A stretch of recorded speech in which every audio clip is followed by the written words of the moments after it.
think about it. There'll be an extra fee for that.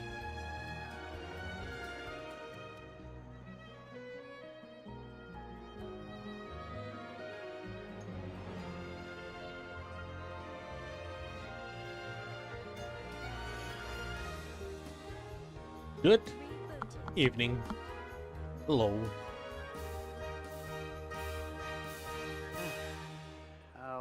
There'll be an extra fee. Okay. Let me just upload this video real quick.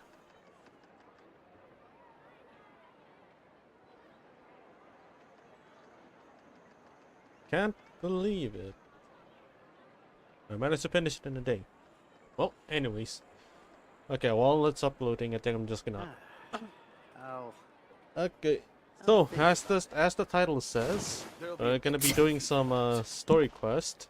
It's gonna be straightforward, but actually, let me just try something. Is the audio okay? Is my mic or the game audio is a bit high or low? Is everything okay?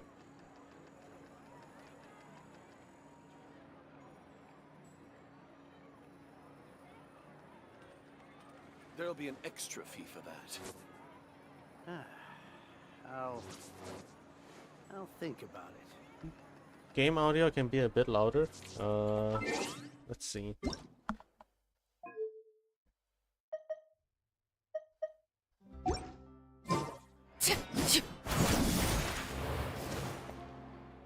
Alright, how is it?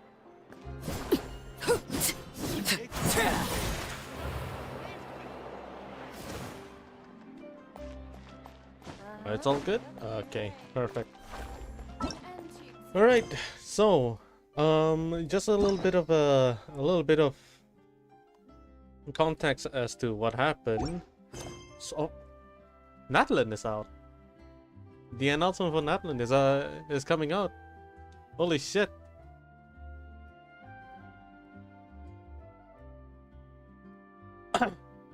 It's actually rare, but I'm actually excited for the game.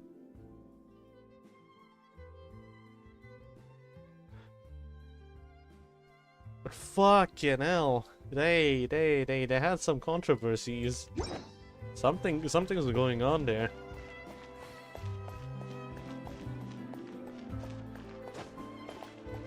Twitter was on fire for like the whole week last week. It was insane.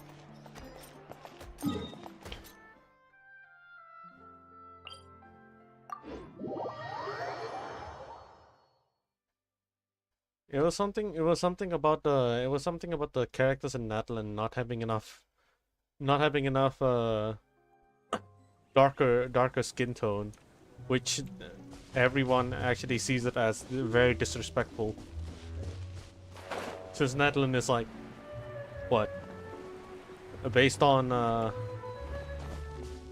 it's based on some of the places with people with darker skin tone. Actually freaking crazy. Oh, by the way, I think my connection will be a little bit unstable since I use a different Wi-Fi. But yeah. Transfixed. Stabilize. Shower me with praise. Yeah. I'm impressed though. I'm actually very demotivated to play Genshin. It's a stream Genshin, in fact.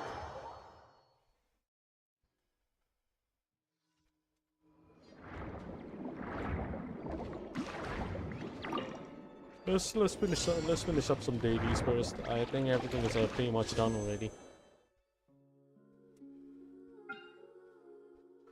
Oh yeah, speaking of which, can see it as sometime the stream will start to load. Yeah.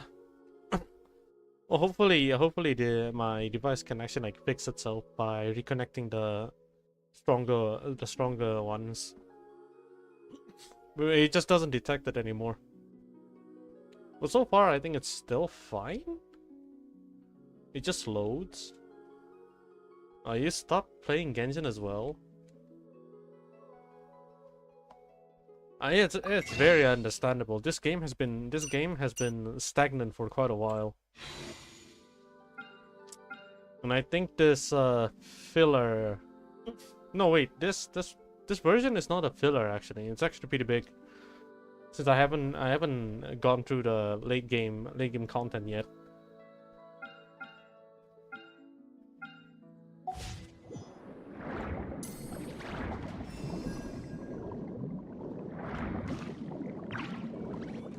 But yeah, I only logged into Genshin just to finish up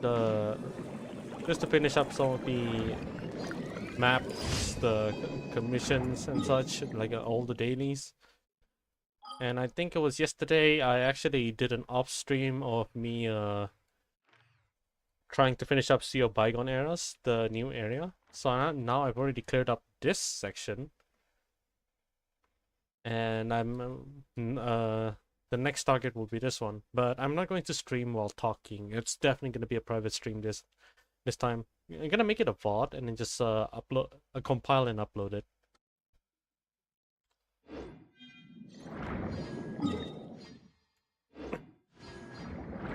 I only do that for world quests and map clearing, and that's about it. This will be pain. Oh, I agree. You know, I actually like felt so tired after clearing up the first half of the map.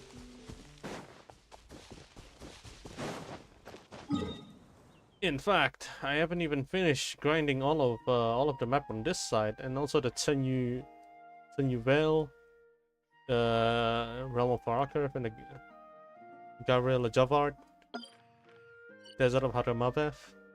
And these three, I barely touch. Actually, I did touch on this one. I barely touched the desert as well.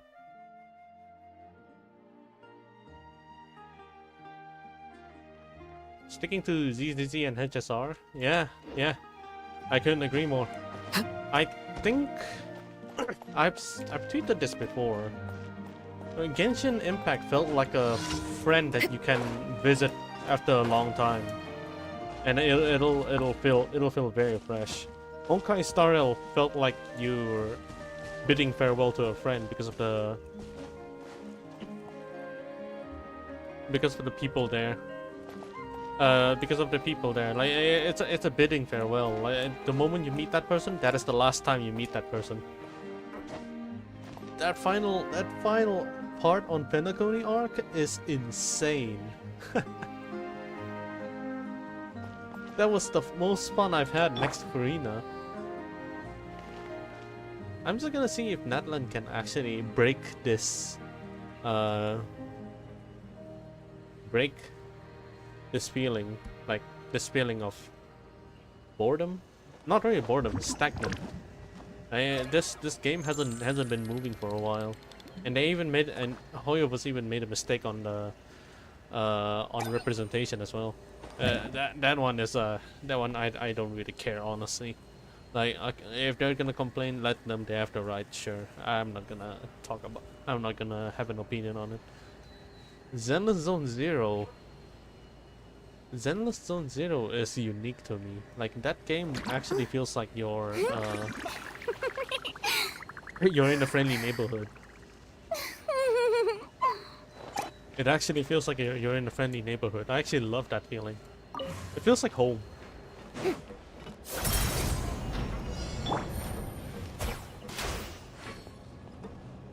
Only Zenless can actually do that. It's amazing. I haven't played the Honkai Impact 3rd. I actually played it before, but during that time I didn't actually feel much. But I do want to go through the story someday. Should I start?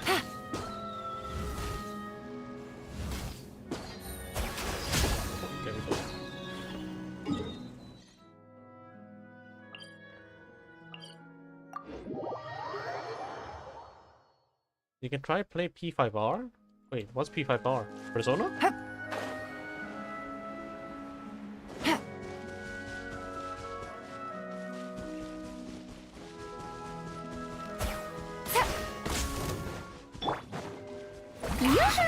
Gotcha.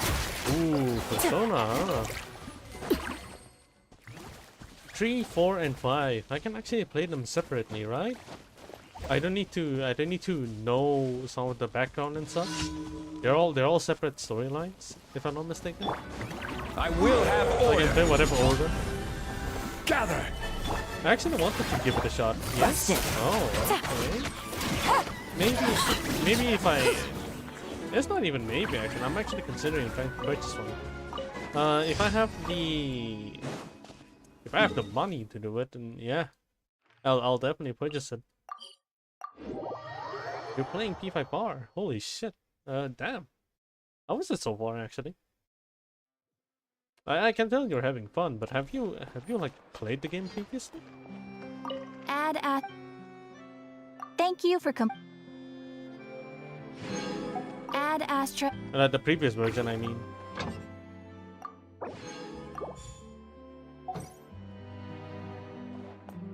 If you join a Steam family, you can borrow some of these games. Ooh, that might work actually. I think I'll ask around it. I think I'll ask around. That is my first Persona game. Whoa, holy shit! It's just like me with Monster Hunter Rise. Then, yeah, it's my first time.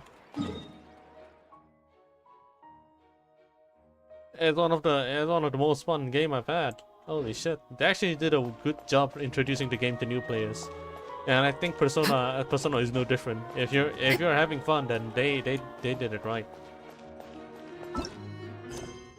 Okay. Let's unlock. We're gonna do Clorinde story quest, and then after that, maybe on the next few next week we're going to be stream once a week on Genshin, at least, to try and clear up all of the dialogue based quest line. So that once I'm done, I can only just do off stream content and then just compile it. That's gonna be my plan now for this game. For this game, the rest of the game is gonna be. We're gonna have a different type of streaming styles. I heard that Sino Act 2 is insanely good. There's animation and such, and I want to give that a shot too. All right, here we go.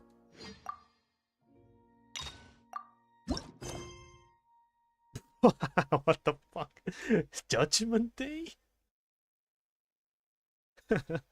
What the fuck? Oh no, so we're killing someone now?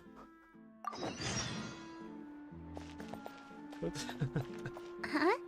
Do you also see Navia and Clorinde over there? Oh. They look like they might have run into some kind of trouble. Let's go check out what's going on. We're actually close to the quest place as well.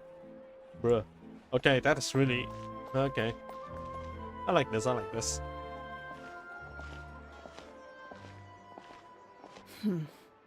Still no dice? Not at all. And I've asked pretty much everyone in the court of Fontaine already.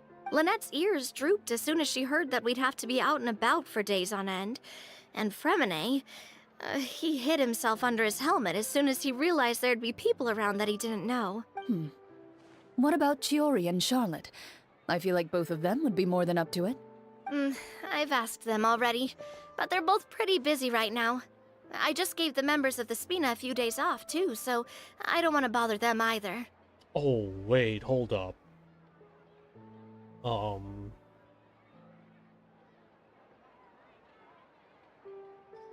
Is this the non-annoying Paimon voice line? I hope it is. This is getting pretty difficult. Navia, Clorinde, what's up? Oh yeah. It's the non-annoying Paimon. Okay.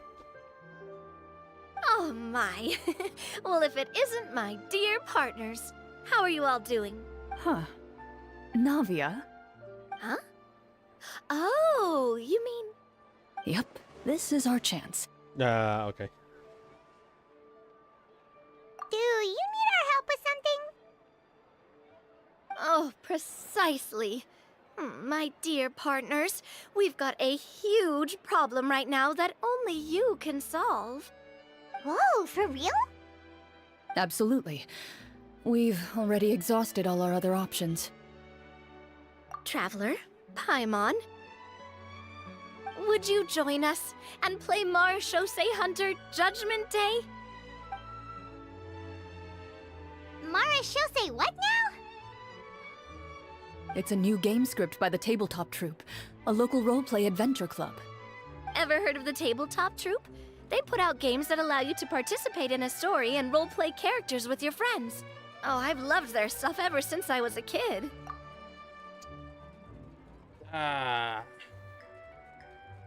Maybe. That sounds super interesting.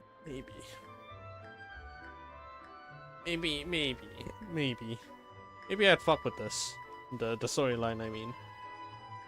Maybe. Clorinde and I are both veteran members of the club. Recently, someone came up with a new script and was looking for people to help playtest it for them.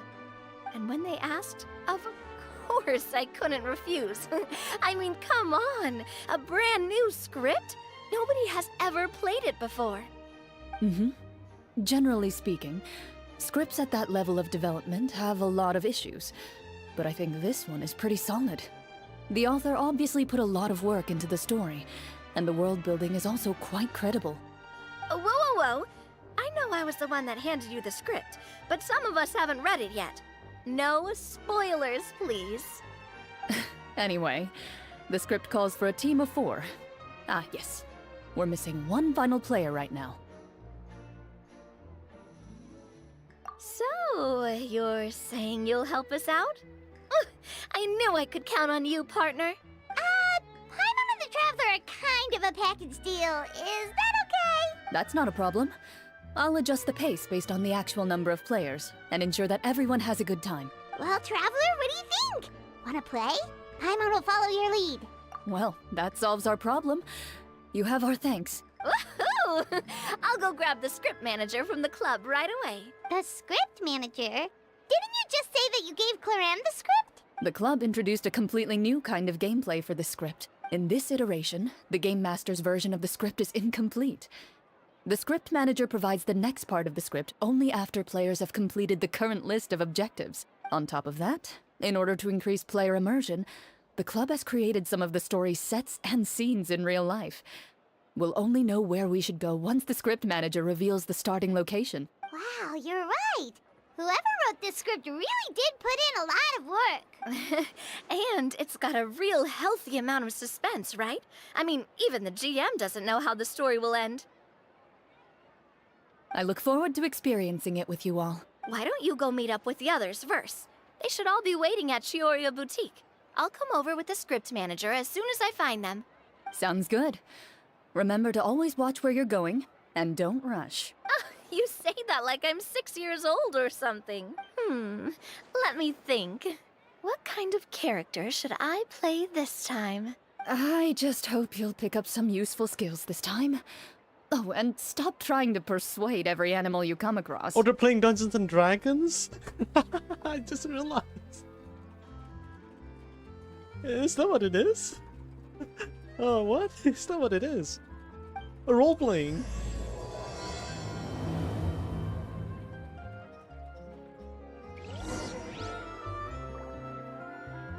No, wait, I think I might enjoy this.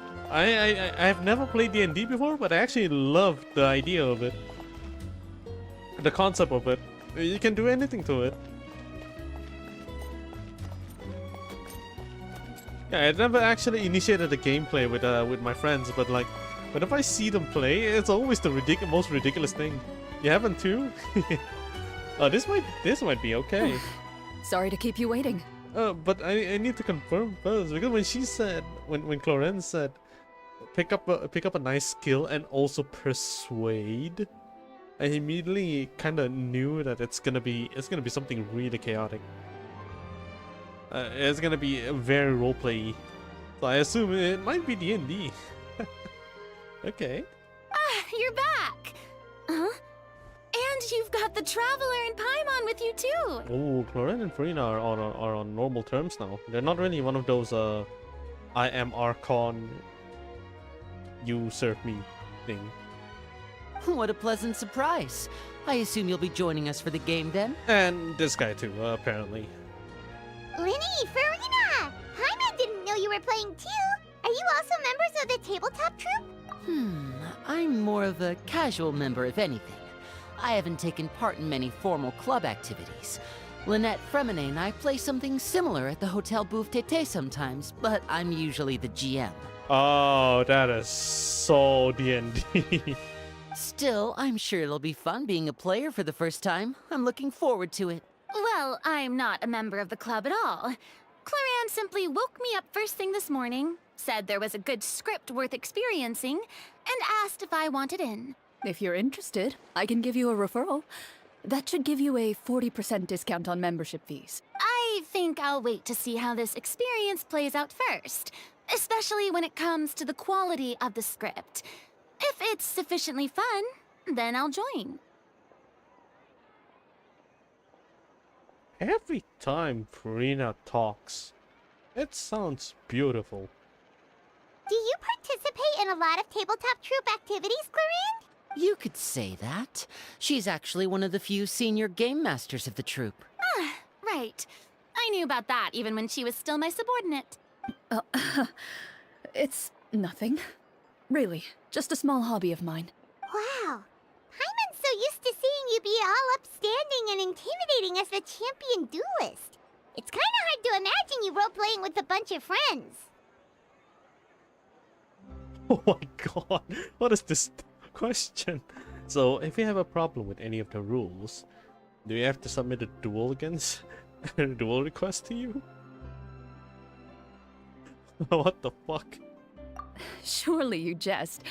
I would never intentionally make things difficult for my players. I maintain a clear boundary between my professional and personal lives. The me you see at court represents the law and order of Fontaine. I put all personal feelings to the side and grant a fair duel to all who seek to defend their honor. But in my personal life, I'm just an ordinary person. Someone who feels anger and sadness, just like everyone else. Well, you say that, but for all the time I've known you, I don't think I've ever seen you cry. I've seen you get angry, sure, but now I'm wondering whether you were actually mad or if it just looked that way from the outside. I was probably in work mode during those times. Is that so? Well, in any case, I just feel like even in your personal life, you don't get emotional very often. So you want to see me cry? That might be a little difficult. A show of anger, though, that might be something I could accomplish. No, that's not what I meant. Farina.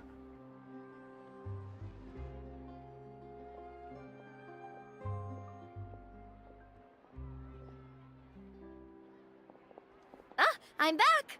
Here, allow me to introduce you to the script manager, Mr. Florian. Isn't this the guy who actually talks about a higher fee in the catering commission place? Pleasure to meet you all. Wait, are you a champion duelist too, Mr. Florian? Oh, no. This is just the costume provided by the Oh, club. he's not, okay. I occasionally play a few of the roles in my scripts. That sounds like a lot of work. It's nothing. It's the least we can do to give the players a more immersive experience. Anyway, allow me to give you a brief introduction of the script. This script was adapted from the real history of the Marechaussee Hunters. Oh. You all will play the role of hunters from a bygone era and resolve a series of events unfolding in the capital. Paimon's not super familiar with the history of the Marechaussee Hunters. Is that a problem? Oh, no problem at all. I can give you a brief rundown. So, basically, Marechaussee hunters were people who dedicated themselves to hunting monsters and protecting the city by using a special swordsmanship technique passed down over generations. Their story can be traced back to the ancient Remurian dynasty, as well as the first hunter, Cassiodor. No. Wait, Cassiodor? I did the Remuria quest. Isn't that the person's name? But I'll leave the finer details for you to seek out and discover later. Mm-hmm. And It's I'll provide additional inspiration. commentary as the story progresses. In that case, brave hunters, are you ready to set out on an unknown adventure? Whoa, Just one sentence and it's like we're in the story already. Aha! I see many a determined gaze before me. Very well. Head over to this location and begin your heroic journey. Oh, it's not even a tabletop game. You actually have to walk there. So, as we follow the story, it leads us to specific scenes? Ooh, sounds pretty innovative. What does the message in the envelope say? It's the exact location of the scene, as well as the formal permission to use the venue. Huh, seems like they have everything prepared. Please check all your belongings, everyone, and make sure you haven't forgotten anything. Once you're ready, please follow me to the designated location. Sounds good. Hunter Squad, move out! Huh.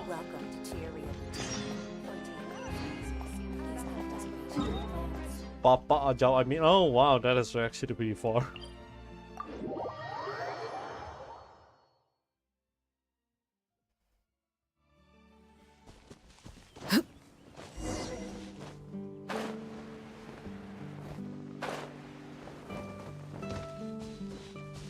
Ah, you bastard. Continue heading over to the game venue. Let's just walk there. I don't want to teleport. I think I'm just gonna chill. Although... Dehia could use some XP. Got a job for... Laid bare. Let's get it on! Hi!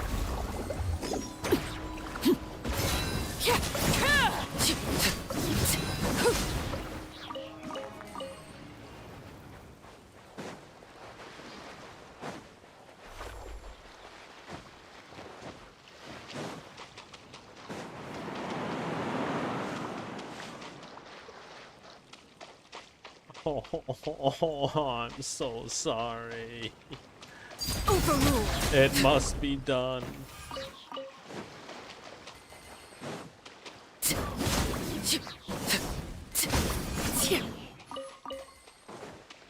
For 19 XP. They actually have a tabletop game. Okay, never mind. Whoa. They really have thought of everything. Even the Fatometer is here and ready to go for us. The Fatometer. What's that? It's a card that's used to determine action success or failure. It's... We'll need to use it when we try to use certain skills. It's D&D. It's fucking D&D. And what about all the dessert and tea? Is that for us as well? I'm gonna choose the most absurd option available. That's what the message said. Oh, really? That's so nice. It feels just like a tea party with friends. Those snacks have Paimon's name written all over them. I think you might be more of a snack hunter than a Marashose hunter, Paimon. Snack Hunter Paimon reported for duty. If there are delicious snacks to be found, Paimon will track down every last one. I'm calling it. Paimon's gonna lose a lot of 50-50s there. The desserts are great. But I'm still looking forward to the story more than anything. Very fair. Then, let us begin. First, please pick up the blank character cards in front of you, and write down your name and profession. You can find an abbreviated version of the rules printed on the back of your character card.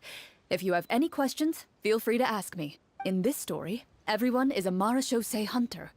To reflect this, the club has prepared a small badge for everyone. Ooh, nice. As hunters, you have proficiency in swordsmanship and fighting by default, so there's no need to allocate any additional skill points to those areas. Oh. Oh. Okay. Interesting. Usually you can actually just allocate your skill however you like based on the class that you have, but this one is by default because you already have the class itself. Swordsmanship? So there's a fighting part to all of this? Paimon's not sure she can do all that on her own. Maybe Paimon can just stick with you? Why don't you share a character card then? The Traveler will be the Marashose hunter, and you can be her little floating assistant. You mean emergency boot? Kinda like in real life. So, for the name, do I fill it out with the name of my character? Yep. It can be any name you like. Trabaleda? You can use your real name too if you want. I do that whenever I get too lazy to think of a new name. Oh, so it would be like experiencing a different life, but still as yourself. That's not a bad idea. In that case, I think I'll continue to use the name Linny then. Next up is the skill sheet. You have a limited amount of skill points that you can use to learn a number of skills. The more points you invest in a particular skill, the easier it will be to pass associated checks. I'll take You persuasion serious? and investigation. Those are must-haves when it comes to missions like these. Oh, those skills sound like they'd be useful for gathering intelligence. Good idea, Navia. Just as expected of a veteran player.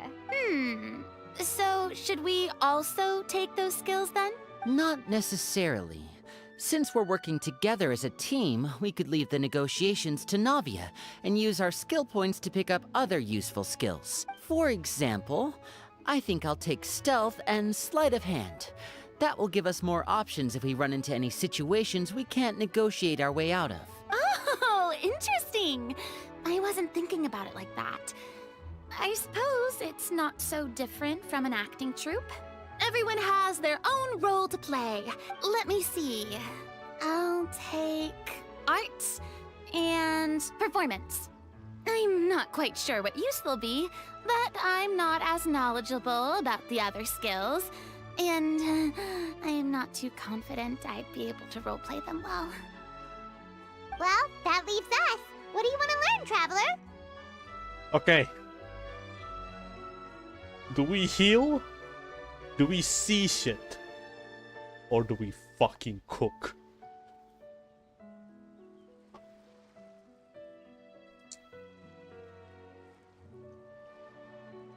Man, if only there's cooking and a medicine all together, and then we can do another Breaking Bad reference. You know what? Let's do this. We cook. Gotta say, this suits you really well. Nothing boosts morale like good food. Oh, I can choose something else. Give me medicine then. Ooh, so you want to help people when they're injured. That's nice of you. So what do you think? Are you sure you want to learn these two skills? Yeah, sure. Let's see. Oh, looks like you each have enough points to choose one final skill. You've all picked such classic skills. It's fine to go a little bit out of the box, you know. Why do I get the feeling she's getting ready to cause trouble? For example, this one here. Summon. Doesn't it sound super mysterious and cool? Oh, I saw that one just now as well. The description says, this skill can be used under certain circumstances to summon characters or creatures that fit the script's world-building rules. What the heck? The script's world-building rules, huh? But how are we supposed to know what a Marashose hunter can summon? Oh, that's not for us to worry about, my friend. Just learn the skills that interest you, and the GM will take care of the rest. Yeah, and who's gonna take a freaking summon, huh? Farina makes sense. Oh boy, one-man army? Who is he? Sung Jin-woo? Alright, you've convinced Paimon. Let's learn summon then. Paimon can't wait to see what kind of thing shows up. Oh my god.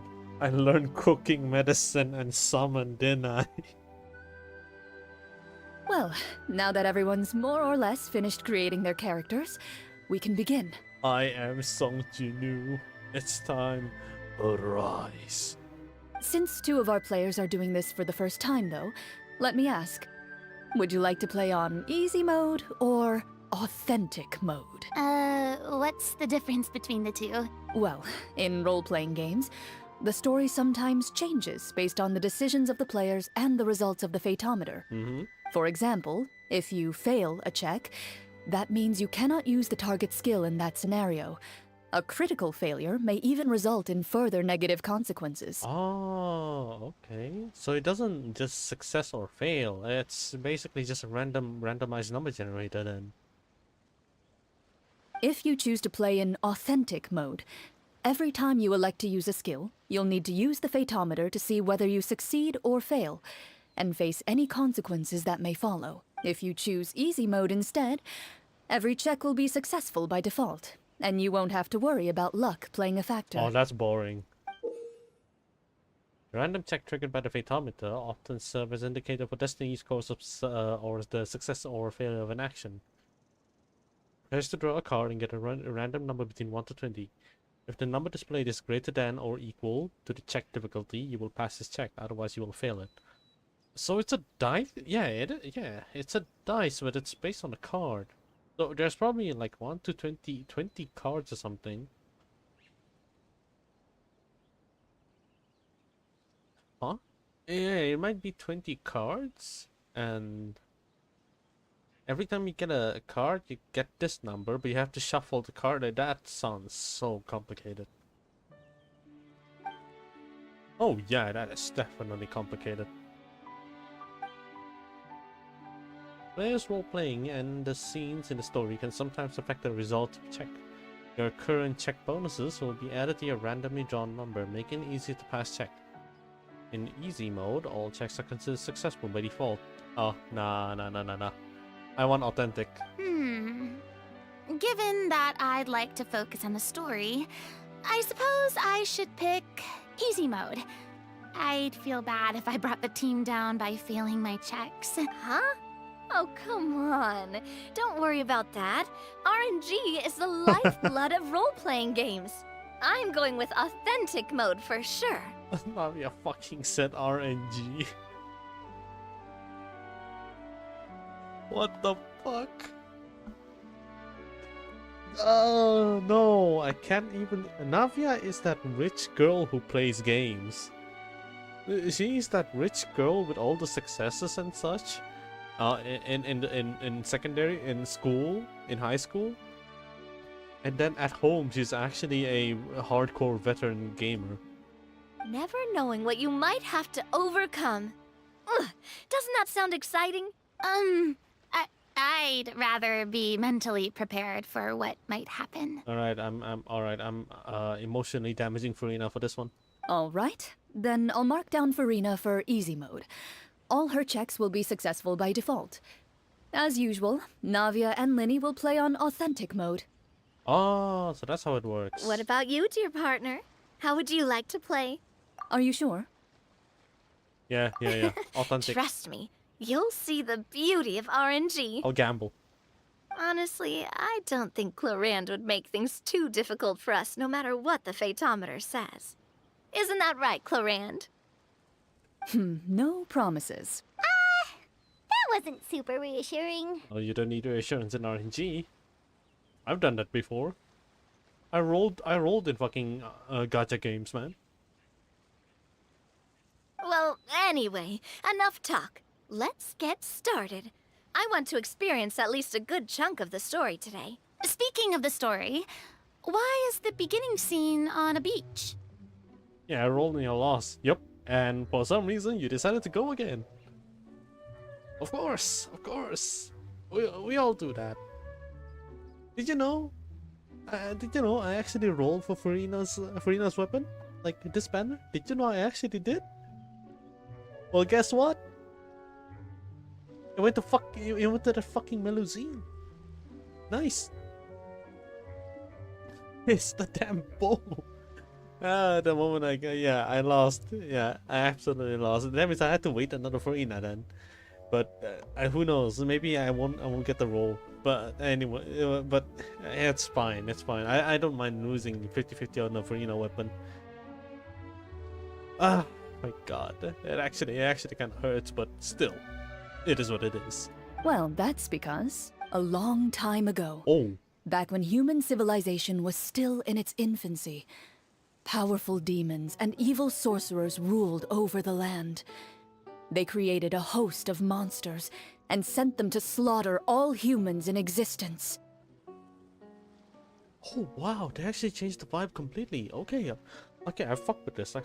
I am not gonna like cut this off. So let's just do a one final free talk or something. You want to get C to Furina? You want to know who I got? Oh, why do I feel like it's either Chi or Keqing? Oh shit, did you lost? Oh, you won?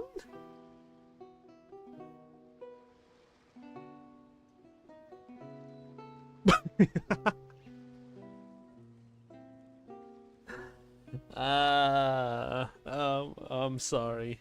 I am so sorry, man. Oh, the curse of the 10D Luke actually went to you. Oh my god.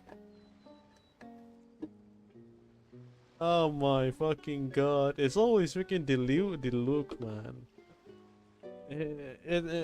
I blame myself for that. I am partially responsible for that because of my D-Luke rolls.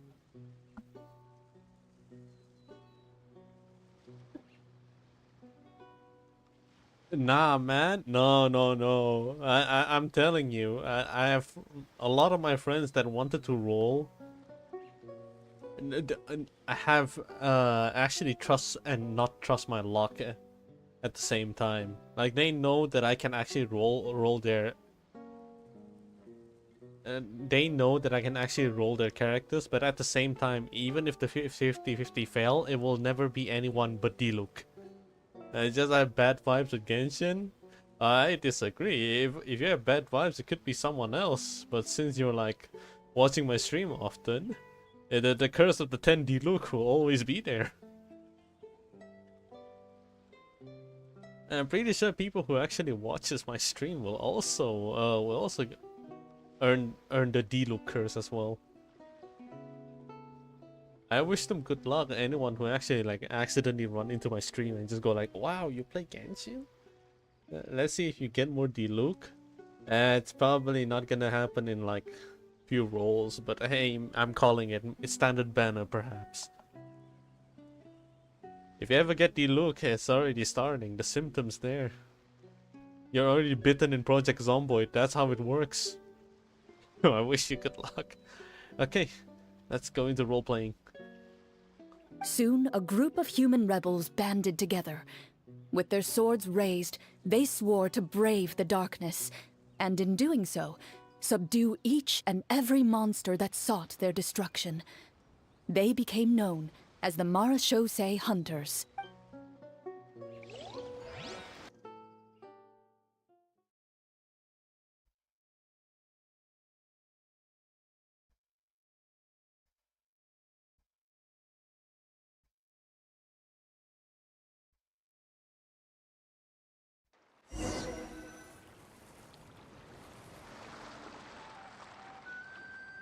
Sometime later, as a member of the Marashosei Hunters, you receive a commission.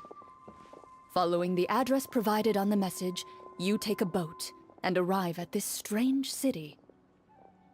As you inhale, you can taste the slightly salty air of the docks as you begin to survey your surroundings. There aren't many people in the vicinity, but you do take note of a few others who, like you, seem to be sizing up this place. Your eyes meet, and you realize these people are fellow Marashosei hunters, likely led to this location after receiving the same commission as you.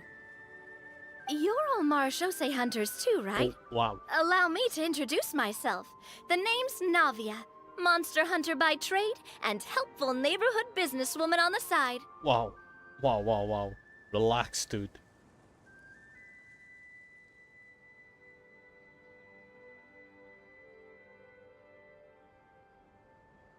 Ah, crap. Okay. One moment. I'm gonna need to do this. I'm launching my Discord real quick. Let me just do a little bit of screenshotting over there because I want to like crop this and use it as a thumbnail. This I didn't expect the design to be that beautiful. But Navia has always been beautiful.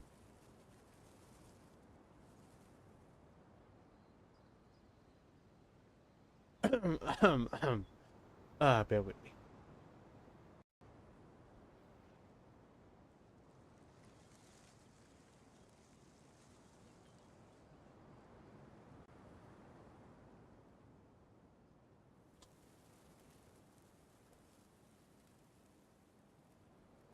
Bear with me.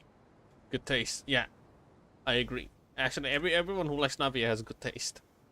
What say you to traveling together? We can help each other out on the road. Okay, what will Linny and Farina look like? I hope it's a good trip. Okay, count me in. Fucking hell, it's a good trip. Oh my god. Yeah, they did a good job with all this design.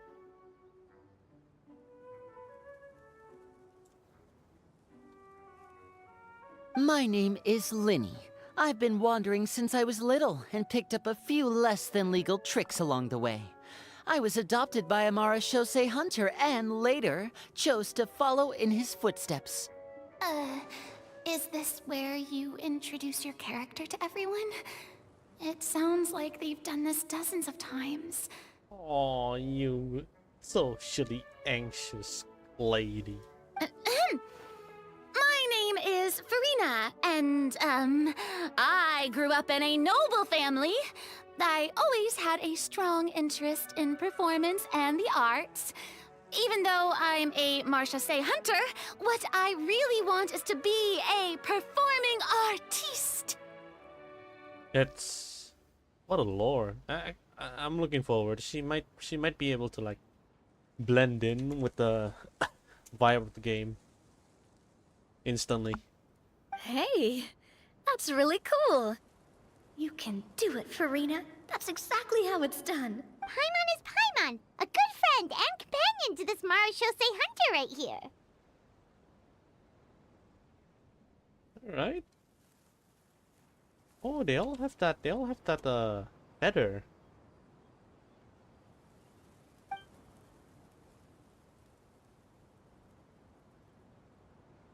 Okay, we used to be cooks or we used to be doctors. I'm a coin flip.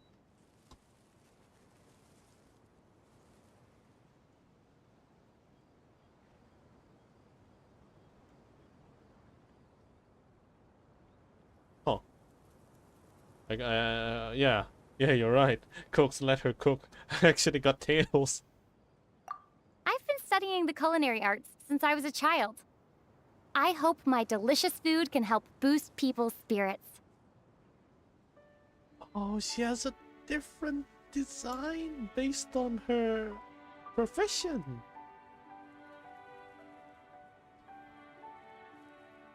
I'll take it. This is nice. This is amazing.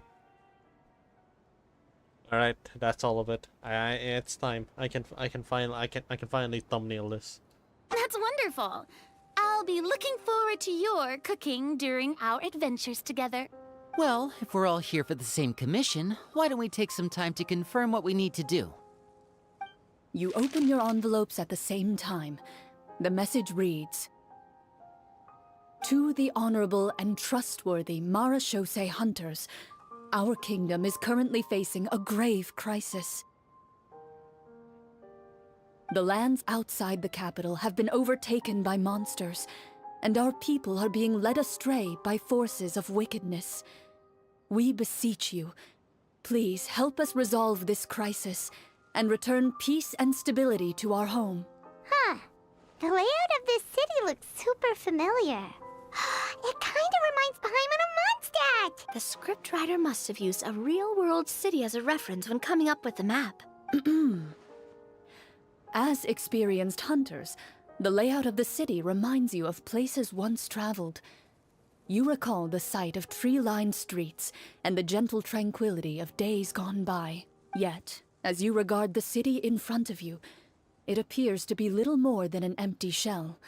Its hollow gates are open to you, beckoning you to come forth and bring salvation back to the town. I carefully read every line of the letter and turn my attention to the signatures at the bottom. Who issued this commission to us? You see a long string of unfamiliar names. It would seem that many of the residents of the city issued this commission together. They sensed that things were not right within the kingdom and sent a distress signal to the outside world. In that case, why don't we take a walk around the city and see if we can learn anything from the local residents? Good idea. We might be able to get some leads on the monsters and bad guys we're after. Clean. You look up and see a tavern nearby. It appears to be open for the day. Why don't we go check out that tavern? If the novels I've read are anything to go by, taverns are usually full of information.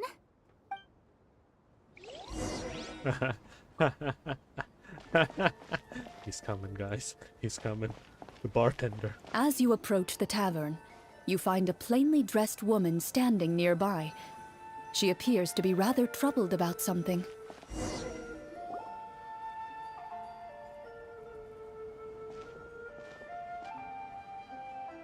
Greetings, friend. Lovely weather we're having today, don't you think? Oh, hello. I suppose you're right. The weather today is quite lovely.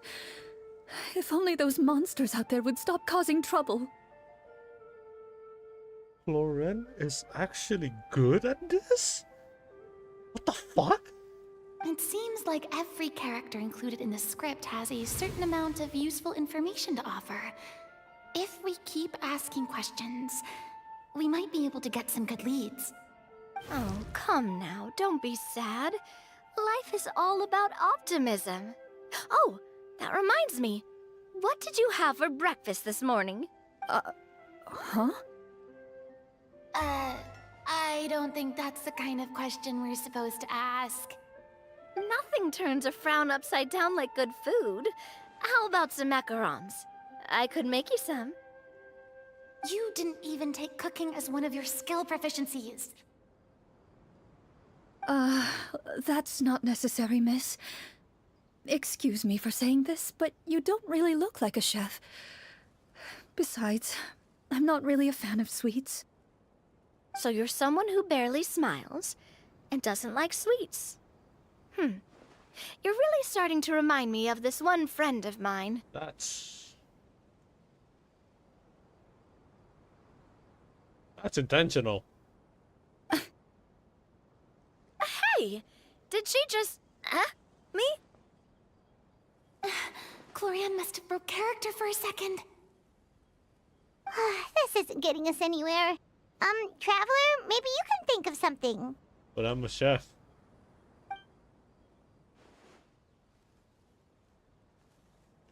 I want to cook something right here, right now.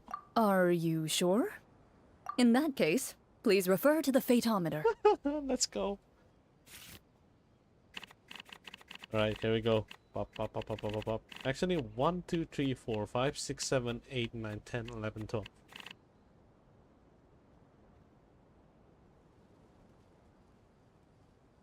You know what? It's just gonna play it like a dice, so I'm gonna put 12.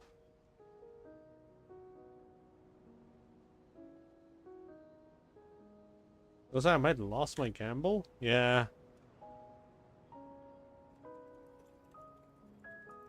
Okay. Random number generator, minimum 1, max 12. Let's go. Generate once, boop. It's 12. Oh my god. We failed the check? You remain silent as you prepare a pot and fire to use for cooking.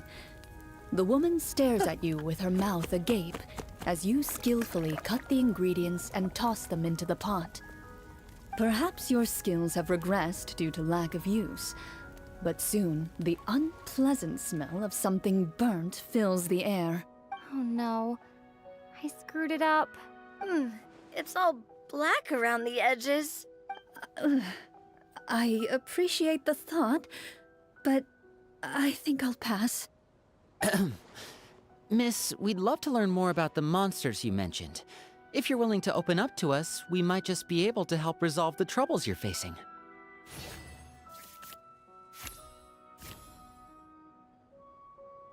You weren't even the one that learned persuasion. It's so chaotic. I love this. My troubles, you say? I'm not sure they're so easily resolved, but I suppose it wouldn't hurt to share them with you. A horde of monsters suddenly appeared near the capital recently. so all the guards were dispatched to fight them. Do you remember when those monsters appeared? I'm not completely sure. All I know is that my husband was dispatched to fight them 3 days ago. Do you know where he was sent? It all happened so fast. When we said our goodbyes, he couldn't even tell me where they were sending him. You have our thanks, friend. We'll find and defeat those monsters as soon as possible. We sincerely hope your husband will be able to return to your side soon. Oh, thank you. Don't worry. We'll find him. Just try to remain optimistic and wait for good news. We don't always get to choose what happens to us. But we do get to choose the little things, like what we eat and how we respond to the things life throws our way. I hope that one day, you too will recognize the power of something as small and inconsequential as a delicious dessert. Why are you the chef? I'll do my best. You bid farewell to the woman, and continue your journey further into the city.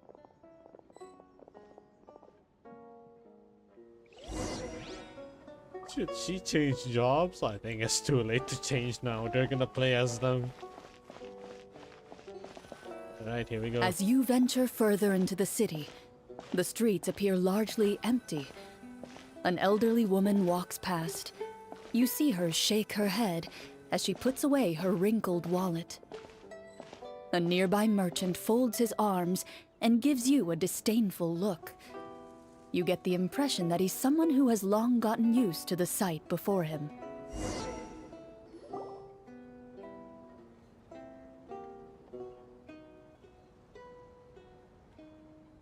Although he doesn't seem very friendly, merchants are usually a good source of information, right? Pardon me, sir. I'd like to ask a question if I may. That depends. How much are you willing to pay? How about this much? What do you take me for? Some lowly beggar? You can't even buy half an onion with that amount. Surely an onion can't be that expensive, right? What do you know? War's nearly upon us. Everything costs several times what it did before. If you're not gonna buy anything, then scram. Whoa, what a nasty guy. Maybe we shouldn't even bother talking to him. But he still might have information we need. Traveler, can you think of something? Avia, I'm gonna be choosing you to make this very chaotic. Furina is guaranteed, but like I want some comedy.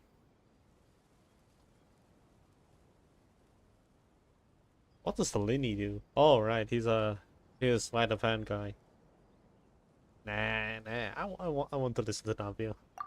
Sir, we came to this city to solve the very problem you seem to be referring to. The war you mentioned, would it happen to be against the monsters outside the city? If you happen to be well informed and know a thing or two about what's going on, we'd appreciate it if you could share that information with us. After all, the sooner this problem gets resolved, the easier it will be for you to do your business.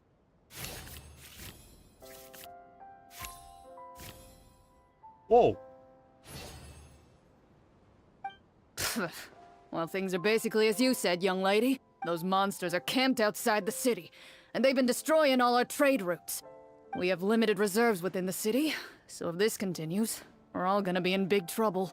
Wait, you're saying no one has put a plan in place to distribute supplies or maintain order? We could all starve, and those nobles in the palace wouldn't even break a sweat. Whoa, she's prepared for that dialogue. Who knows? Maybe they've been in cahoots with the monsters all along. That is concerning. All right. That's all the information you need, right? Off with you now. I've still got business to do. You know, if you smiled a little more, you'd definitely get more business. And I bet that would make your life just a little bit sweeter. I'm not saying it's guaranteed to work. It's just a tip. She's saying that to fucking Clorinde, not even the person itself.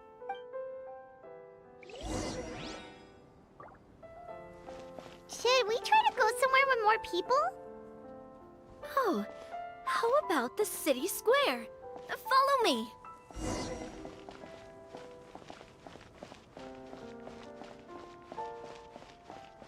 Oh, wait. What the heck?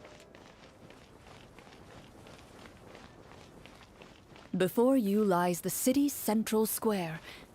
You see a man with a slightly anxious look on his face, pacing back and forth, his head hanging low. Okay, he's gonna talk about his sister, isn't he? He doesn't seem to notice your approach. Still immersed in his own thoughts, he shakes his head and lets out a long sigh. He needs to find money to purchase medicine, huh? Isn't it? Huh? Yeah, this person is gonna be like, oh, my sister's sick and I have no money. I've been trying to find in this non-existent fountain in front of me. This guy seems promising enough. Maybe I can get some information out of him. Hello, sir. Is there anything I can do to help you? Wait, you're... I'm... Oh, dear goodness! You're a Marashose hunter! You recognize us?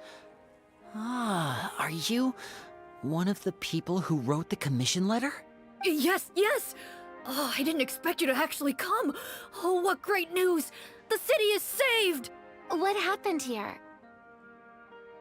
Alas, we once lived comfortable, carefree lives. This city used to be free of monsters. The first Marashose hunter, Casiodor, the Golden Hunter, he was the one who drove them back. However, monsters have once again surrounded the city. Perhaps the seal that kept them at bay has lost its power. Or perhaps an evil sorcerer has been meddling in our affairs. All I know for sure is that their return has stripped the city of any chance at peace. Are there not enough soldiers to drive them out? It's not a question of numbers. The guards simply have no idea how to deal with them.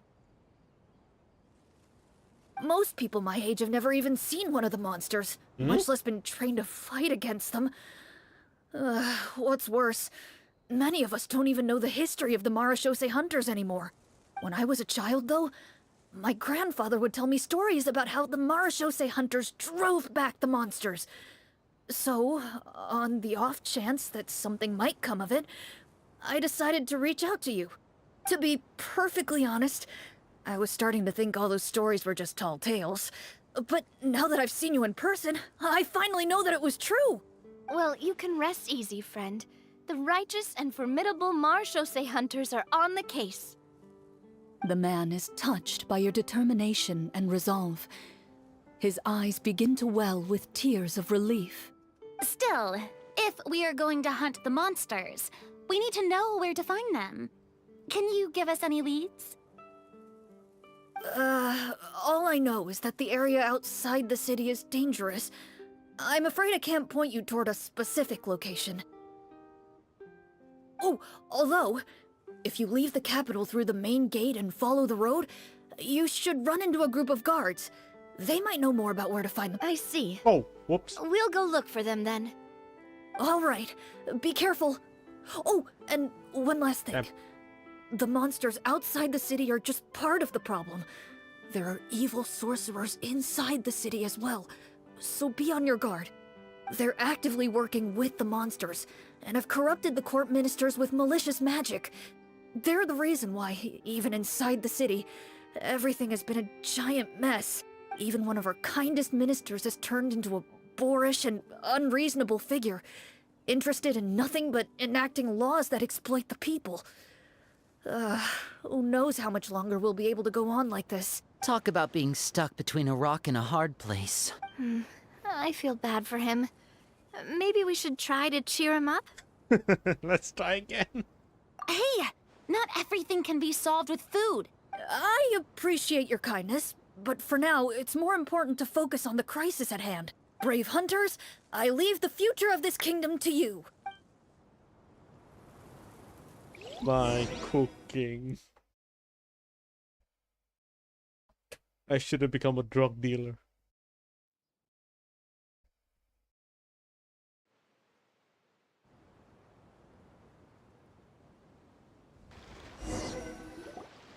If I understood correctly, there are currently 2 problems in the kingdom that need solving, right? Exactly.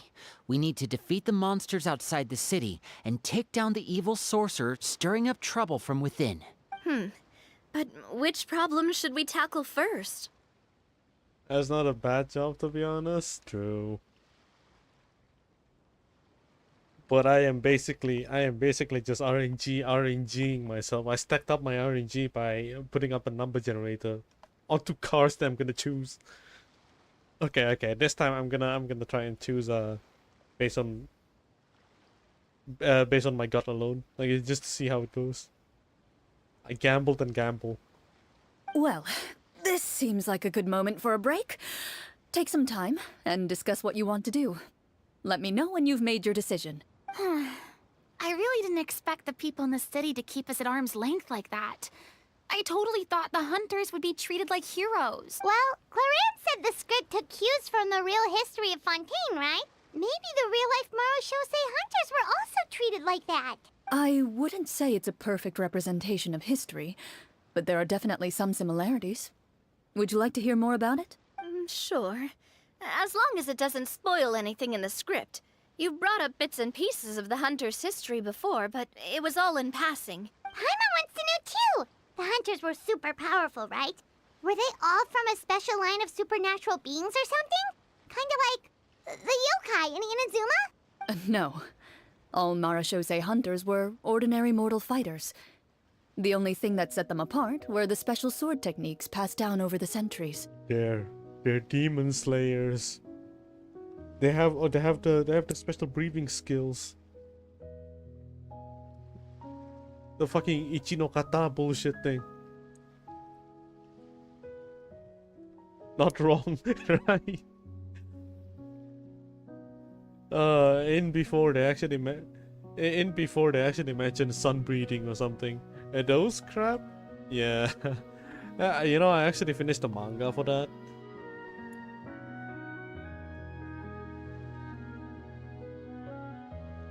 My honest thoughts on it is that I like it to a certain extent, but I'm leaning towards disliking it. Although the manga isn't that great too. But they've done a good job on the anime though.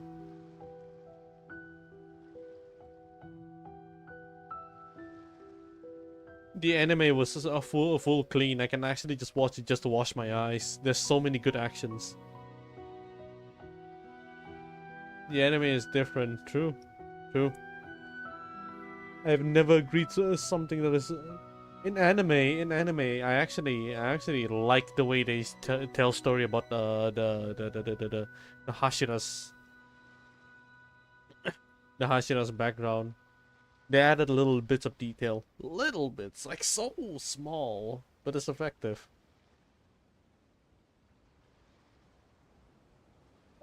I can only judge the story on its at the end. If they manage to pull off such a good ending on the ending part at the end of Demon Slayer anime version, I'll give them a thumbs up. It's not like Attack on Titan where the manga is weird, but where the manga is weird but the anime is good.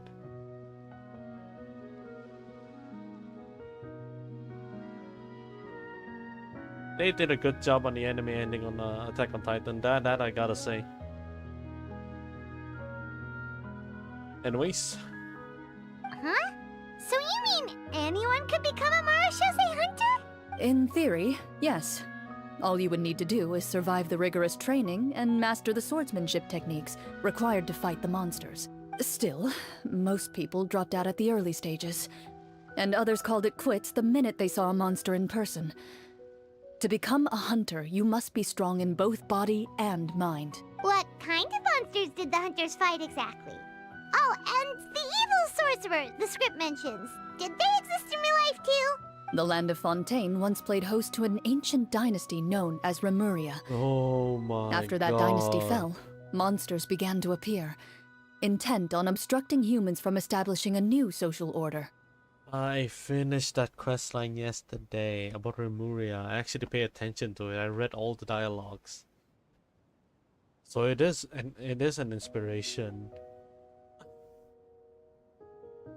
That's really interesting.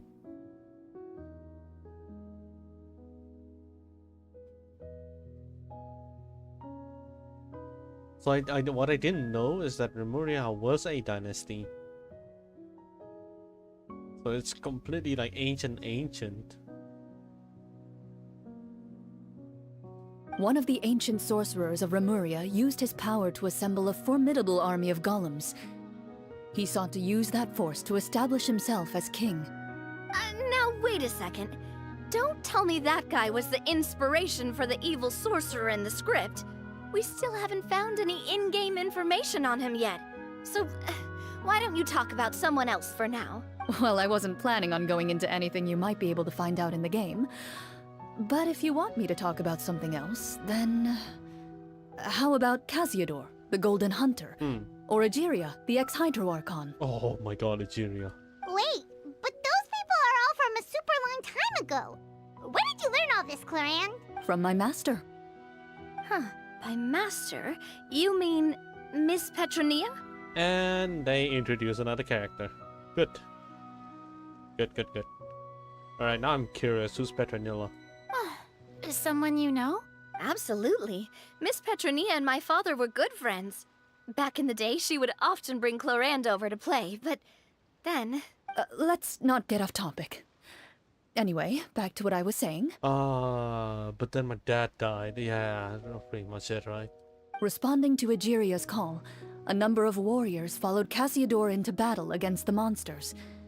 This group of warriors, under Casiodor's leadership, became known as the Marechaussee Hunters. Yet, as Fontaine entered an era of peace, their work gradually became obsolete.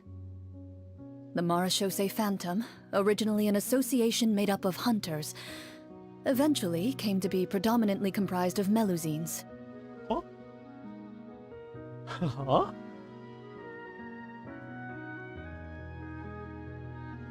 Oh wait, there's a shift in career?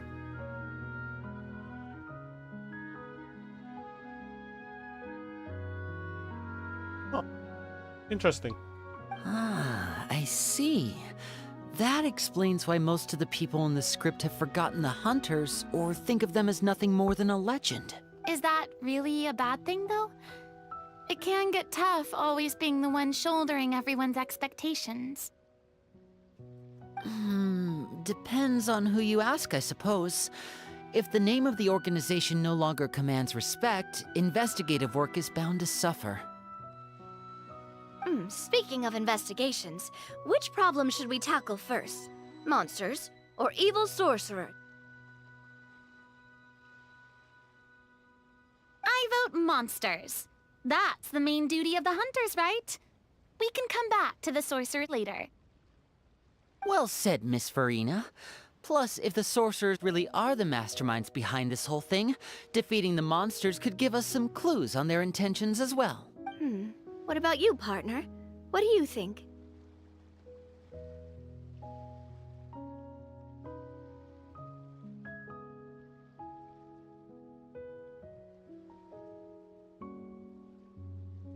Oh no, let me think.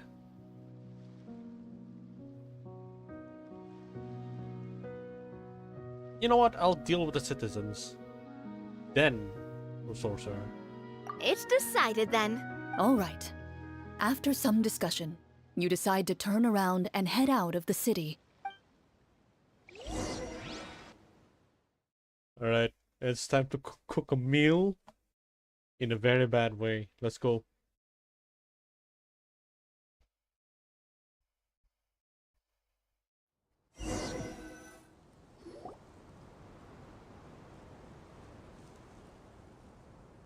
Let's take a look around, like that guy said. You there! Outsiders, halt! Who's there?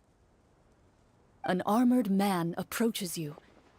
He has a tall, muscular build and a determined expression in his eyes. Just one look, and you can tell he's fought in his fair share of battles. Although he's trying his best to conceal his current state, his uneven gait and the sweat dripping down his forehead Make it obvious that he's been wounded and is in serious pain. I'm the captain of the guard. I saw you sneaking around the city earlier, so I'll only ask this once. State your purpose, or it's off to the dungeons for the lot of you. What's this, Oblivion? We're playing fucking Oblivion now? Wow, it's been a while since someone's been this suspicious of us. I said talk, not whisper between yourselves. Have you ever heard of the Marchese Hunters? Marachose hunters? Ha! That fairy tale, you mean? What, you expect me to believe you're one of them?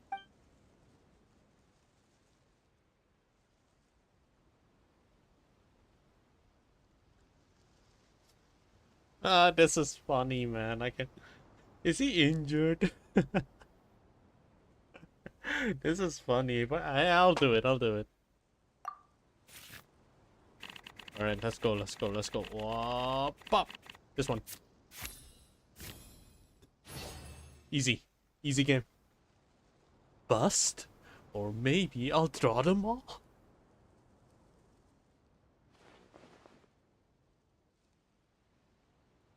Using your knowledge of medicine, you're able to deduce that the injury on his calf was a monster's doing, and the wound has already begun to fester. As you check him over, he looks at you with suspicion and retracts his injured leg further back.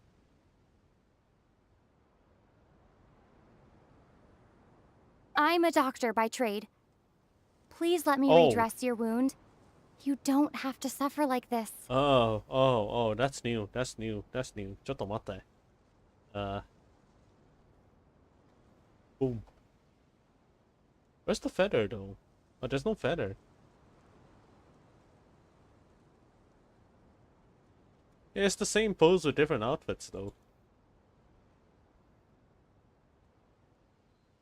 The man appears somewhat disgruntled at having been exposed, but soon relents and raises his leg for you to take a better look. He allows you to apply a poultice of specialized medicine to the wound, and it appears to bring him much relief. The tension in his brow eases. Oh, right. Guess you lot might actually be real Marachose hunters after all. In any case, you've successfully treated my wound. So, what do you want to know? Do you know where we can find the monsters, or the other guards who are fighting them? He informs you of the various locations where monsters have appeared. He looks in that general direction with a pained gaze, as if a thin, invisible thread is pulling on his wound. Some of our new recruits have never even dealt with a petty thief, and now they're out there fighting monsters. If it weren't for this cursed leg. Oh, please, sir. Don't get too worked up. You need to focus on your recovery. Just leave the monsters to us. We're Marachose hunters, after all. A British accent? Oh, you mean the guard?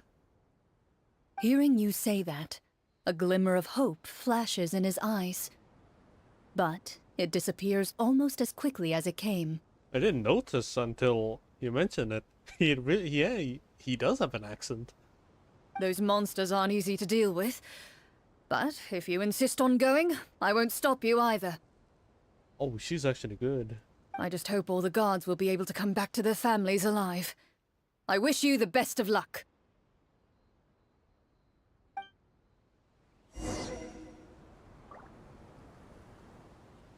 Based on what the captain said, the monsters should be right up ahead. Let's go. Hopefully we're not too late.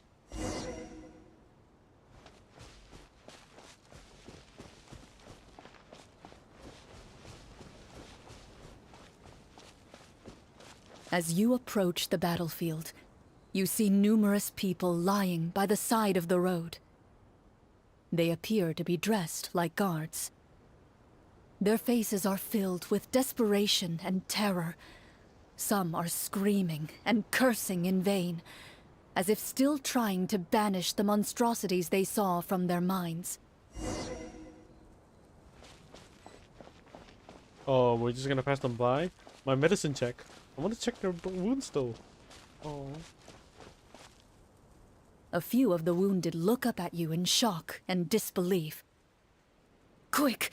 Leave this place. Turn around and don't look back, they yell.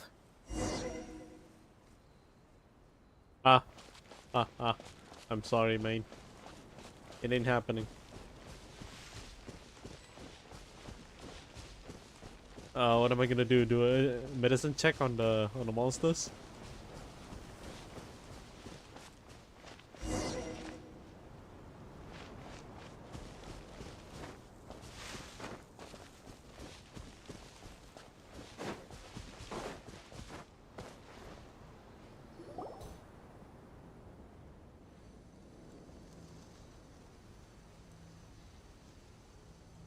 This is the place he mentioned, right? Dude, are we actually You finding see Andreas? broken iron swords scattered all around you, and downed trees riddled with terrifying claw marks. All the signs point to one thing. A truly devastating battle just took place here. Oh, it's either we're fighting that corrosive wolf or Andreas. Be on your guard, everyone. The monsters might still be around. Before you can finish your sentence, you hear rustling sounds from the surrounding bushes. The monsters have emerged. They close in on you without fear. You get the impression that, in their bloodthirsty eyes, you're just another meal for them to devour. A little help here! This thing wants to eat Paimon! Your battle round begins now. Oh my god. Okay, let's go. Okay, I already chosen the upper ones over here, and it's actually pretty high, so I'm choosing... I'm fucked.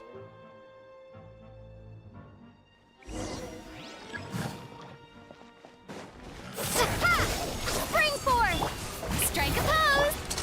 A round of applause! And voila! Watch out! The next battle round begins now. There's a statue? Navia, you're up.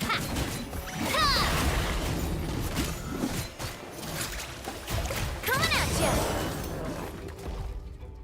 The monsters let out a terrifying roar of anger and resentment before dissipating into thin air. Ugh. Thank goodness it's over.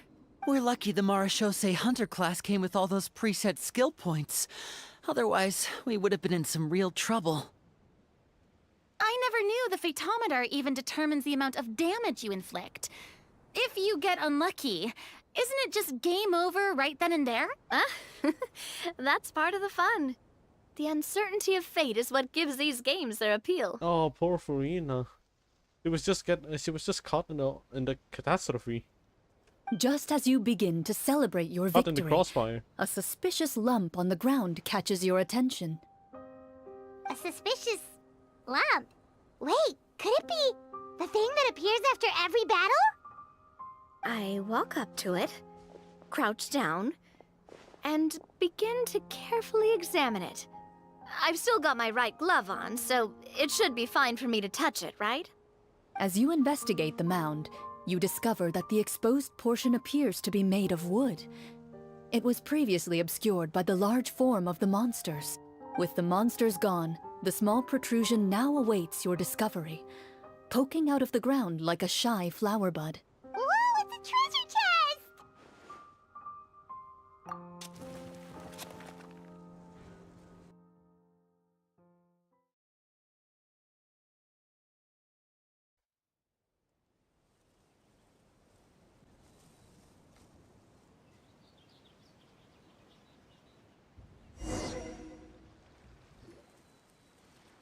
With everyone's help, you successfully excavate the wooden chest from the ground, even without opening it. You can tell from the mora and jewels scattered around the chest that it must contain quite the fortune. Makes sense. We worked hard for this. Let's open it and we can share what's inside. I can understand your excitement, Paimon, but think about it. Doesn't it seem like there are people out there who need this treasure more than us? Yeah. Think about all the people suffering in the capital. Or all those guards who got hurt fighting the monsters. Wouldn't it be better if we gave the treasure to them? Wait, is that how it works? Paimon thought since we were the ones to dig it up, we could just take it for ourselves. Well, let's put it this way. Any decision you make during a role-playing game can impact the future course of the story. But would the people really believe us? It's hard enough for us to prove we're Marcia Say hunters. What if they think we procured the treasure illegally? They might get even more suspicious of us. That's definitely something we should consider. Maybe we can come up with an explanation in advance. Well, if donating it could cause that much trouble, why don't we use it to buy some gear and fill up on good food? Then we'll be ready to fight even more bad guys. Looks like you're facing a difficult choice once again. Well, it's getting late. Why don't we call it a day for now? Wow! Where did the time go? I'm not sure if it's because I'm having so much fun with you all or because the story is particularly enticing, but I feel like I could almost keep going. Here, here. Ooh, how about we play through the night? I'm not sure I'll have enough energy for that. Yeah, that won't work for me either. Lynette will give me an earful if I get home too late. I understand how you feel, Navia, but we have to change venues for the next part of the story anyway. Huh? Another location? Mm-hmm. There's a special note for the GM at the end of this section that says to proceed to an indoor set for the next part of the script. Whoa, they really pulled out all the stops for this new script. Well, even if we end the game for the day, we can still stay a little longer and hear Clorinde finish her story, right? Paimon wants to hear more about the history of the hunters. Something tells me you just want to finish the free desserts before we break for the day. That's just a coincidence, okay? Besides, to Paimon, not finishing free food feels even worse than having to buy her own. And anyway, Paimon really does want to hear more about Clorinde's master. Well...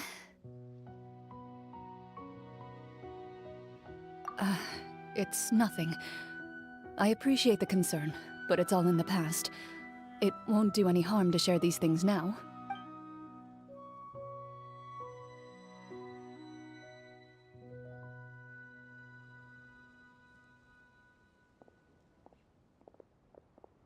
My earliest memories are of living with Master.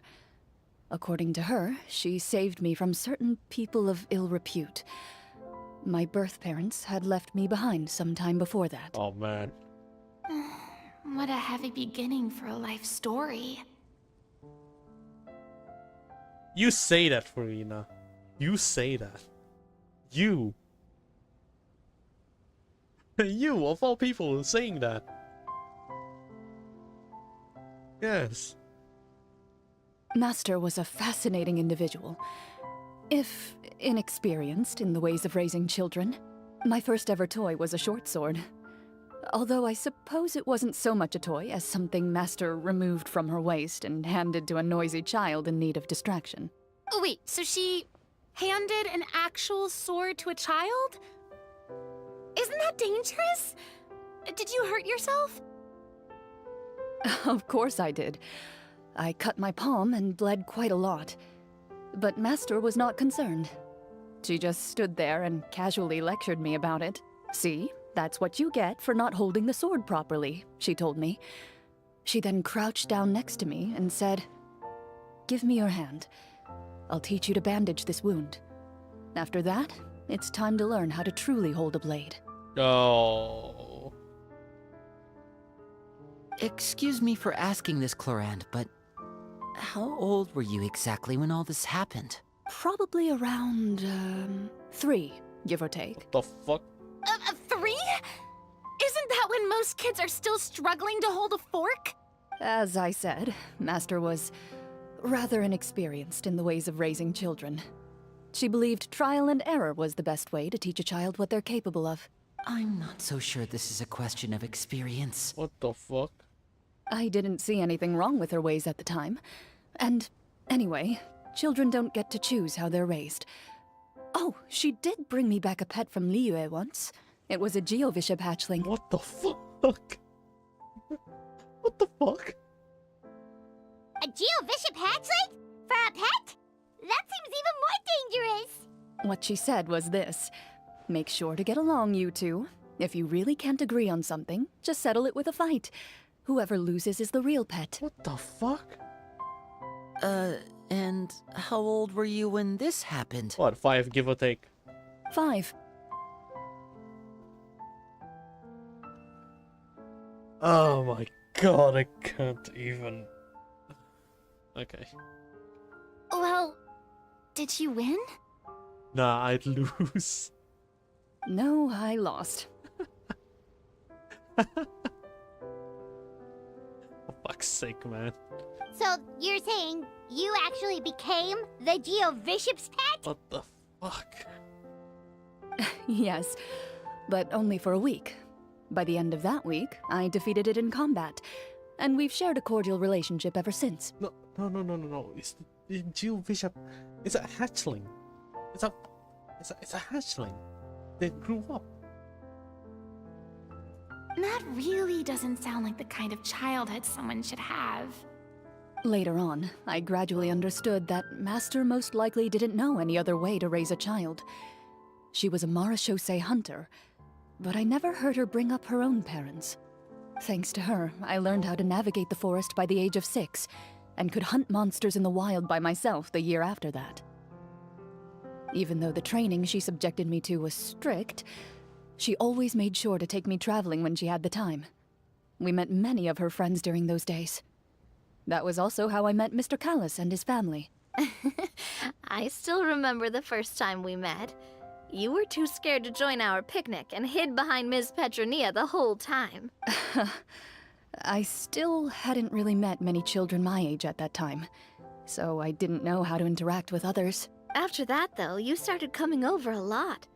You loved challenging people to shooting competitions, remember? I don't think many members of the Spina ever beat you in one of those. I had a lot of fun during those days. I enjoyed them too. Oh, do you remember that one time we went exploring around the Spina together? We overheard Papa call your master Fontaine's Protector of Justice. We tried to pretend like we never heard anything, but you nearly let it slip that one time. Protector of Justice? Oh, wait, you mean that vigilante hero from 20 years ago? The one who was always active at night? Yep, that would be her. She often would put on a black cloak and go out at night. I never knew where she went or what she was doing. Until, like Navia said, we overheard the truth from Mr. Callis that night. 20 years ago, huh? I still remember the guards leaving all kinds of witness reports about her on Nervalette's desk. 20 years ago. I still remember the guards leaving all kinds of witness report about her on Nervalette's desk. Yes, in her 400 years of experience. 20 years ago, she remembered having this issue. She reviewed it before. Oh my god, Farina. As a Batwoman, yeah. Just like D-Look, I guess. Just keeping everything safe during the night. My apologies. Oh, there's no need to apologize. You had nothing to do with it. And anyway, everything she did was for a good cause. Although, calling herself the Protector of Order was a bit much. Especially when she deliberately operated outside the law. Huh? When did the Protector of Justice become the Protector of Order? Oh, she had a bunch of code names. I heard she would just come up with a name on the spot whenever she was asked. Later on, she probably got sick of answering those questions and decided to stick to just 2. The Protector of Justice and the Protector of Order. That sounds like her, all right. I bet she forgot which of the 2 she'd use by the time she got back each night. Well, she certainly sounds like a fascinating individual. With her strong sense of justice, it's no surprise her student followed in her footsteps. It's true. I always wanted to become like her.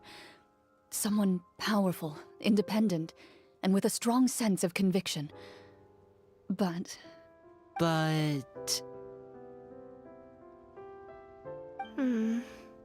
She suddenly disappeared the night I turned 10 years old. Ah, shit. Okay. Disappeared? What happened? I have no idea. She didn't even leave a note.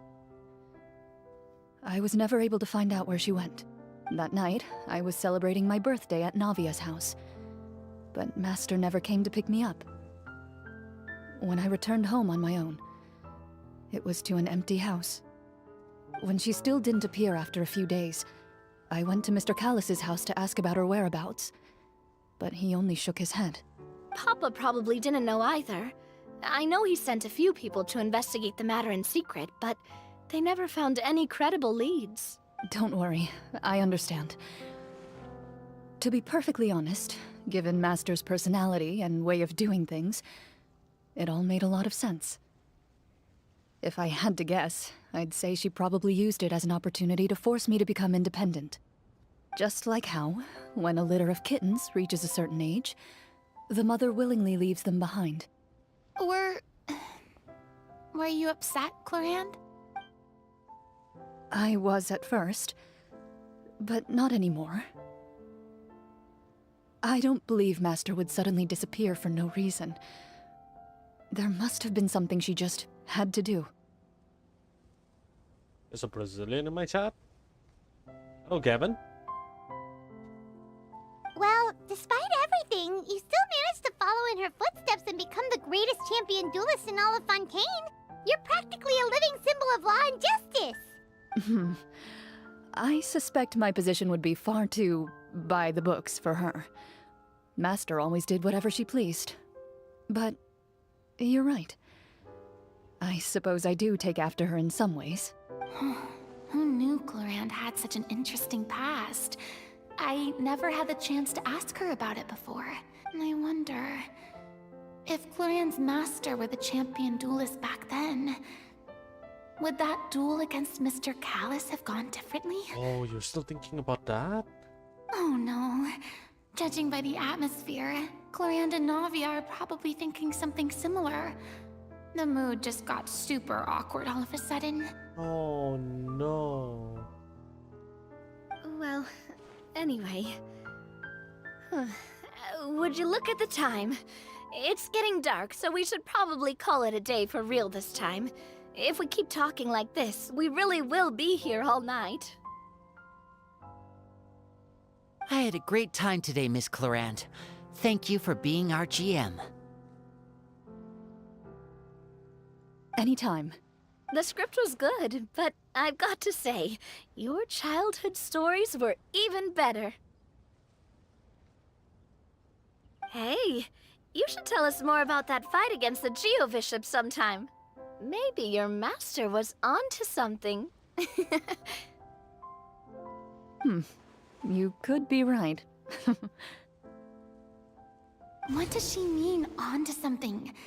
I certainly don't know any 5-year-olds who want to fight a bishop in their spare time. Guess I'll head back as well. I need to save my energy if I want to continue enjoying the story tomorrow. You're that excited to hear about my fight with the bishop? I was talking about the script.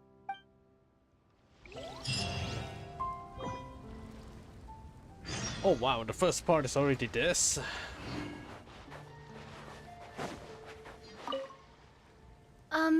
Just between the two of us, could you tell me what it was like to be the Geo-Bishop's pet?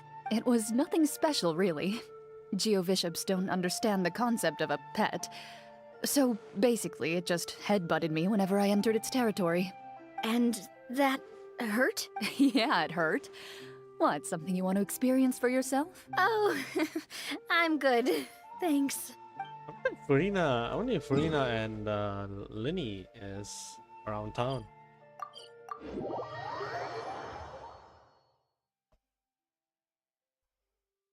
If not, I'm just gonna have to pass the time.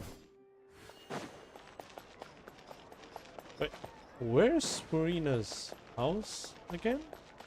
I think it's that one over there.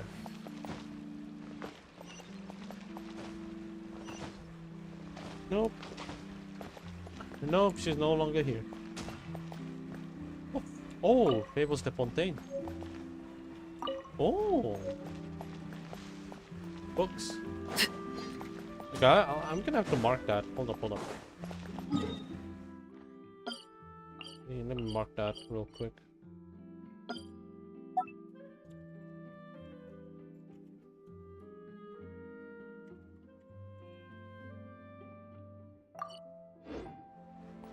Gonna put it on my map. So that means Linny is probably not there. That one over there.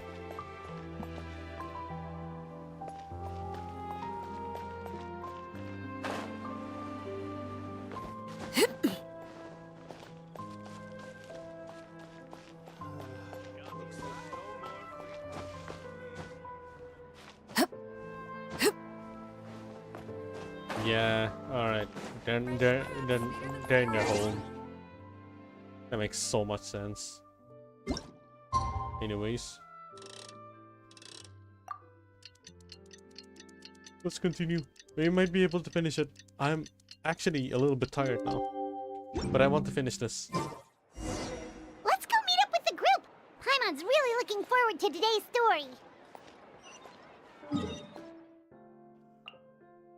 Oh, that is so far away. That is so far away.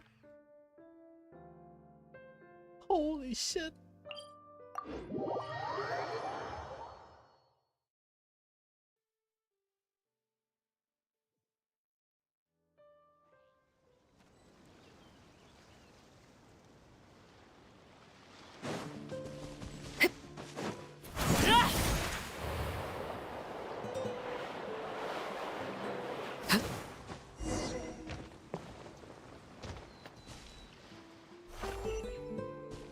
Oh.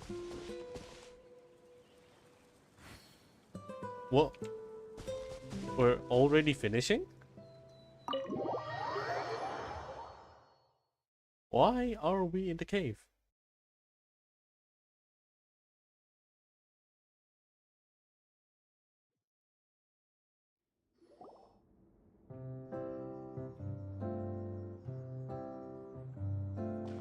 Looks like everyone's here.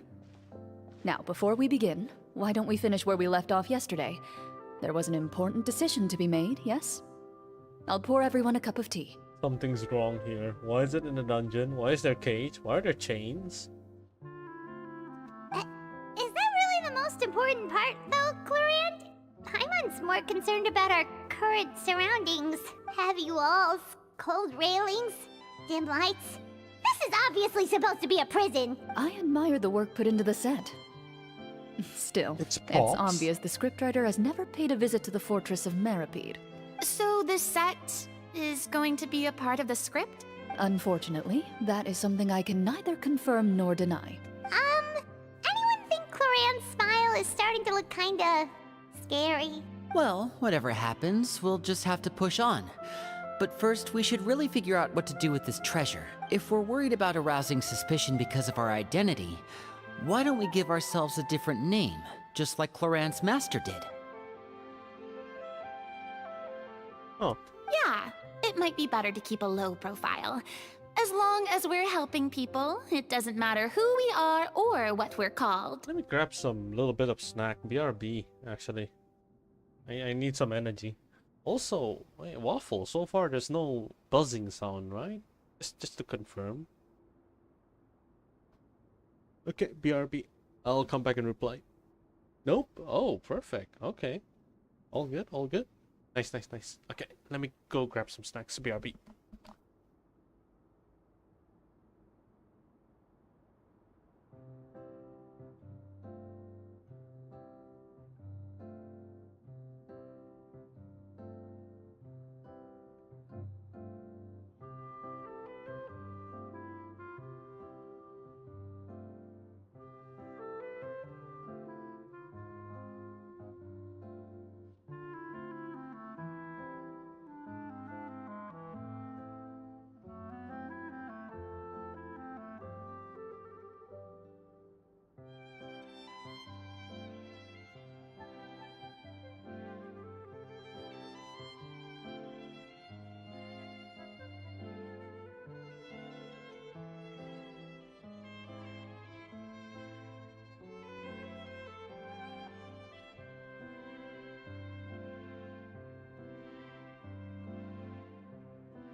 Okay, I'm back.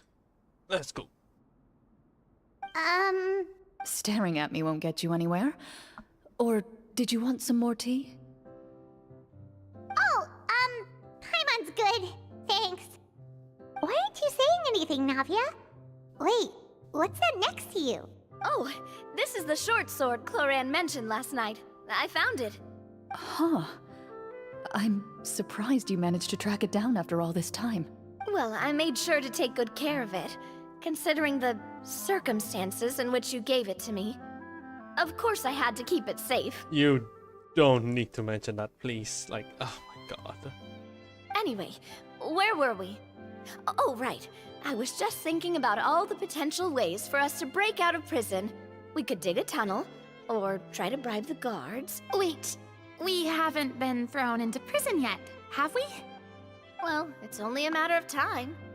It pays to be prepared. Just like how you should always have an umbrella on hand, even when it's sunny.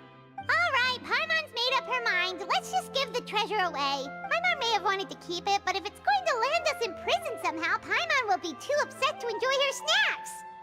So, you reached an agreement? All right then, we can continue with the story. Oh, they decided to donate it.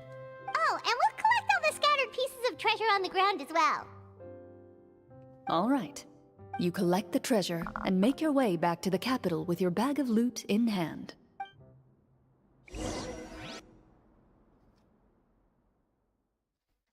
And then people are gonna be like, thief! Absolute fucking agents! He took our food!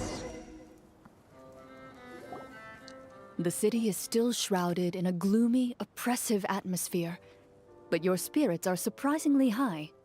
In places where sunlight struggles to reach, you generously share your wealth with the children, the elderly, and the poor in urgent need of help. Thank you, kind soul.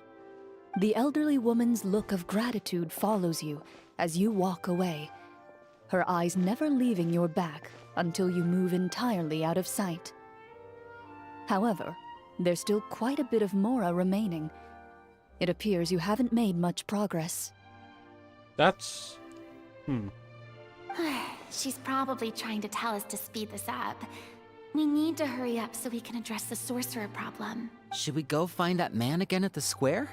He seemed like a pretty responsible guy. I'm sure he knows the people here far better than us. Oh, good idea! Just as you start to make way to the square, intent on finding the man again, there's a voice. Wait, why is Clorinde making a check?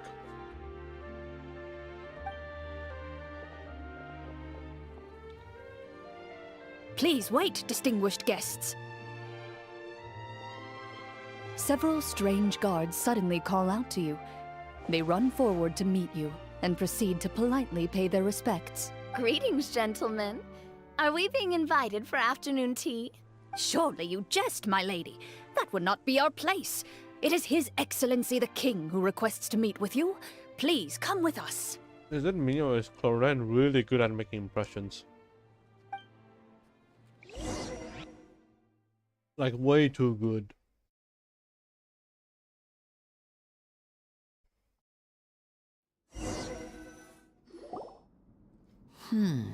Do you think this could be a trap?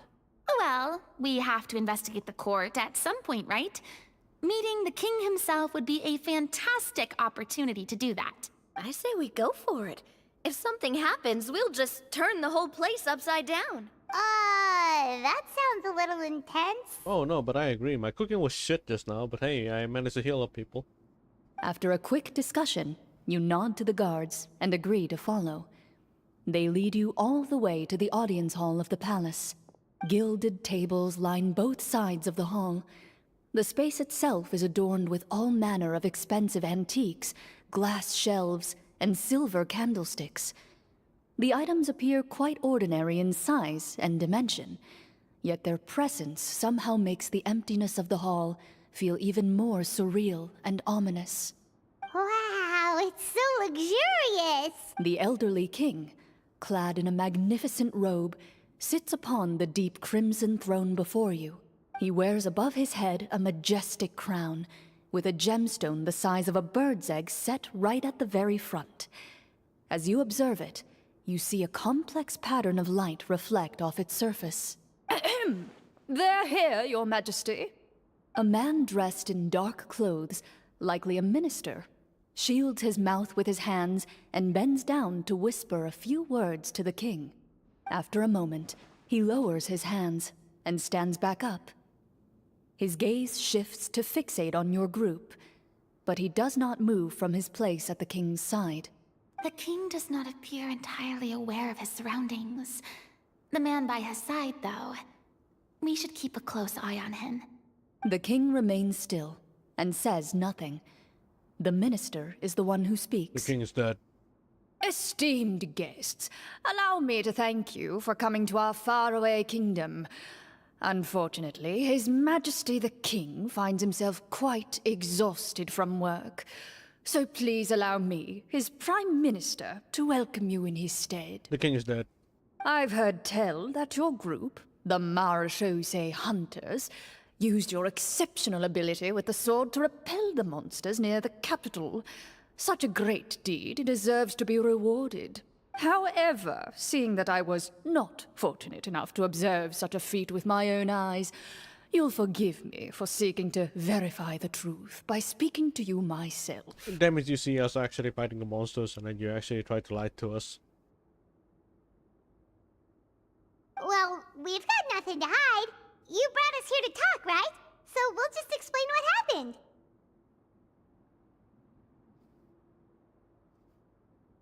The golem's blades were so powerful, they could cut down trees in a single swipe. It took a lot of effort to defeat them, even for trained swordsmen like us. Well, that was enough details, right? Believe us now? Your account does indeed match those of the survivors. Since you were the ones who defeated the monsters, that must mean you are also in possession of the treasure they stole? Well, we did take the treasure, but... How did he know about the treasure? Yeah, because he was there. Then I must ask that you return it at once. It belongs to the kingdom. Oh, fuck me. Wait, but didn't you just say that our great deed deserved a reward? Shouldn't the treasure be considered a part of that? Yes, that was indeed what I said. But you seem to have forgotten a very important distinction. Only that which is freely given by the king can be considered a reward. Taking the rightful wealth of a kingdom without said permission, on the other hand, is a crime. But that's completely unreasonable. Yeah, that makes no sense! If it weren't for us, the treasure would still be buried underground somewhere! Maybe so, yet the fact remains. You tried to dispose of the treasure without reporting it to the court and without receiving permission, yes? What, no answer? Surely you're not insinuating that you, a group of legendary Marechaussee hunters, sought to take the treasure for yourselves? Well, what about the king? Is he just gonna let this guy talk for him the whole time? Clad in his magnificent robe, the king remains seated, with his hands resting on either side of the throne. His posture is rigid and unmoving. He stares forward with an empty look in his eyes, completely unmoved by the events before him. He's cursed. He's completely cursed. Paralyzed. From the look of things, could the Prime Minister be the evil sorcerer? Or could both the king and the Prime Minister have fallen under the evil sorcerer's control? I would like to observe the number of guards stationed in the hall. The guards in the palace appear fully armed, their expressions solemn. Sensing the tense atmosphere in the room, they stand at the ready, each with a hand placed upon the hilt of their sword, as if prepared to draw their weapons and surround you at a moment's notice. Well, there goes my plan to turn the whole place upside down, I guess. It appears we've been visited by nothing more than a group of ill-intentioned imposters. What a pity. Guards, take them away and throw them in the dungeons. Before I decide your fate, however, I must first determine whether you have any accomplices outside the court. Can't we try to slip away? Or maybe start some kind of riot? But if we try to fight the guards right now... Don't worry. At least we figured out who's behind all this. Let's just play it by ear. If you're scared, Paimon, just hold my hand. Aw, thanks, you guys. You allow yourself to be led away by guards surrounding you on both sides. It's only when you begin to feel drops of water falling from the dungeon ceiling and smell the stench of death and decay all around you that you finally realize you've stepped into a completely different world. Stay here, and don't try anything funny. The guards lock the cell door and leave without looking back. Wait, sir! Your voice echoes through the dark hall, but the only response you receive is the sound of water dripping from the ceiling. Like this writing, holy shit.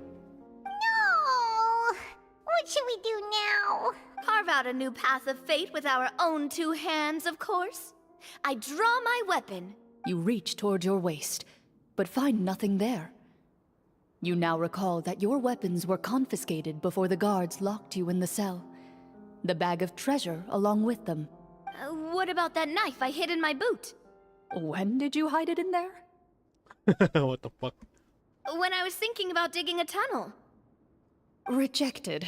You failed to inform the GM of this course of action. Moreover, the guards would have conducted a thorough search before throwing you in prison. And the keys to the cell aren't anywhere to be seen?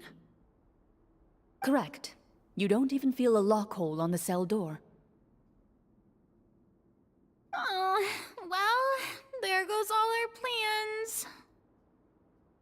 Indeed. Huh? Why are you the one saying indeed? Because that statement holds true for me as well. This is where the script ends. What? But that's a terrible ending!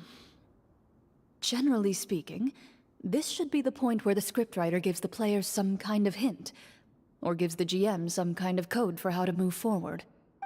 I mean, maybe they just really wanted us to be immersed in the feeling of being in prison? Like, they'll only show us the way out once we've grown truly and utterly desperate? That is a possibility. If only there were desserts and tea in real prison. Oh, wait, guess that's kind of how the Fortress of Meripede works if you're lucky. Oh, before I forget, Navia, the short sword you had with you earlier, I took a closer look, and the craftsmanship doesn't appear to resemble anything from this era.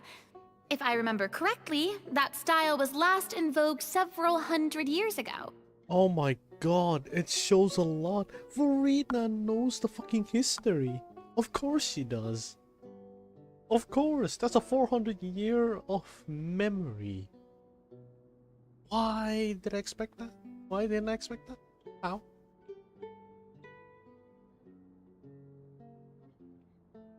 She's a historian at this point. Not just a really good actor and a really good director. Wait, Clorinde said that sword used to belong to her master, right? Does that mean her master has been alive that long? I doubt it. The way she went about things often made her seem childish more than anything. I'd say the sword was most likely an heirloom passed down over time. Don't you just love it when you take a break from something for 2 days and you can't do it anymore?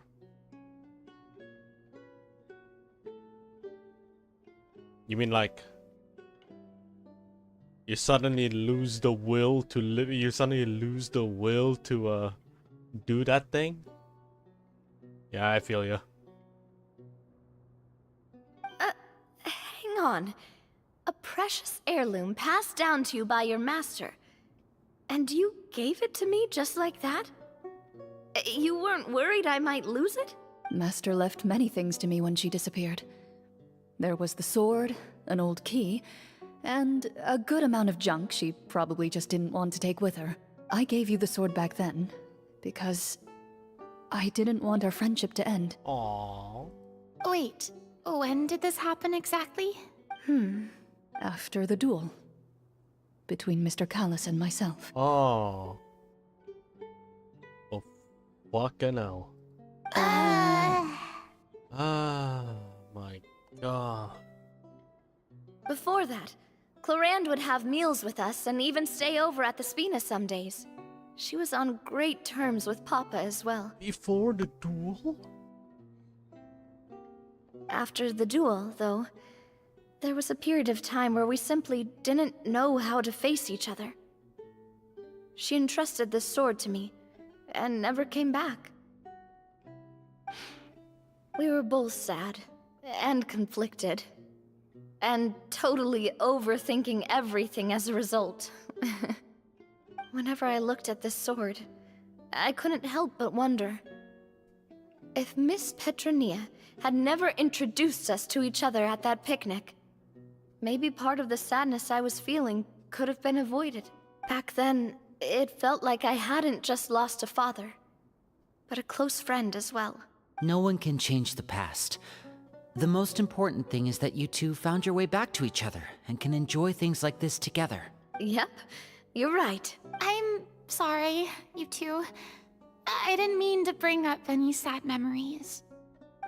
Think nothing of it. No one here is at fault.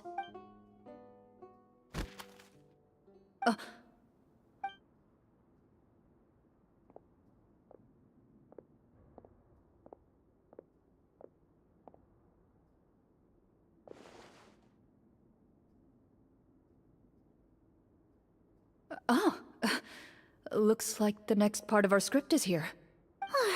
Perfect timing. The situation was really starting to get desperate. And not just because of the prison thing. From Clorinde's face, Paimon really can't tell if it's good news or bad news. Water continues to drip from the ceiling. In this lightless dungeon, you lack a reliable way to tell how much time has passed. Eventually, you get used to the unpleasant odor of straw, mold, and rust, and find yourselves alternating between fits of drowsiness and despair. Suddenly, you hear footsteps outside the door. No, just lost the ability? Oh well, goddamn, I guess. And suddenly it lose the skill, huh? What the fuck? Heads up, everyone. Someone's coming. Gather close, everyone, and keep your voice down.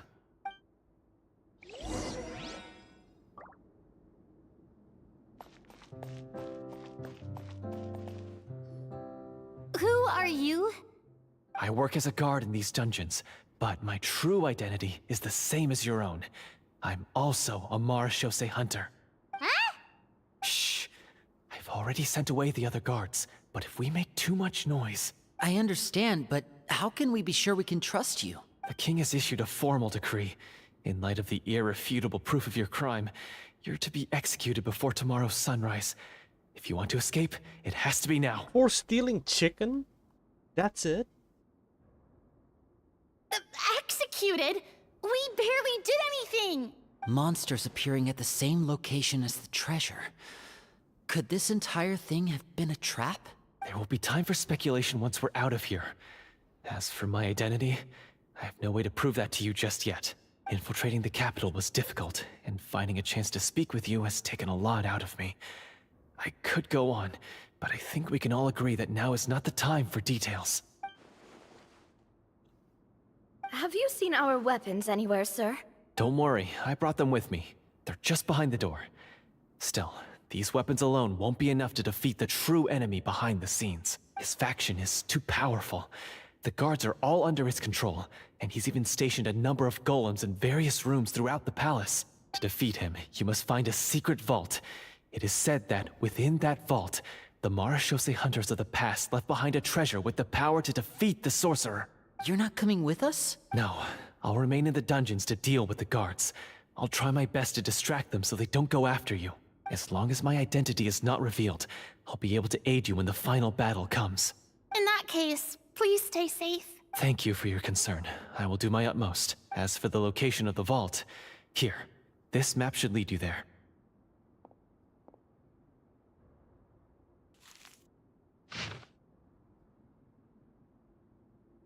Got it. It's just outside All right. the dungeon. Once I open the door, remember to stick close and refrain from making any noise.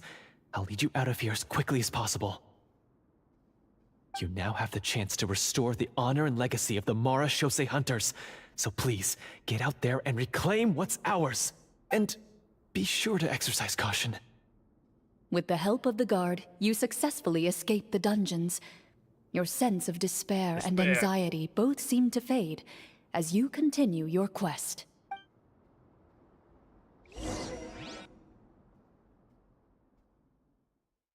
Don't worry, there's nothing piano related. Oh, no, no, no. I wasn't expecting any piano related. There's no way you would actually forget that. But it's art related though? Oh my god, why is it art? We didn't get to use our skills at all while we were in prison. Who knows when we're gonna get the chance to use that cool summon spell? That is a pity, but we can only continue to move forward. No, it's even worse. Look at that. That's a DHA XP.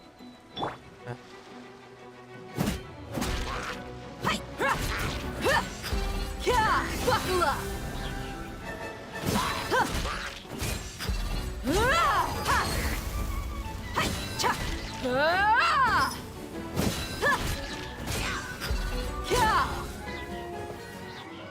All that for a mere 20 XP.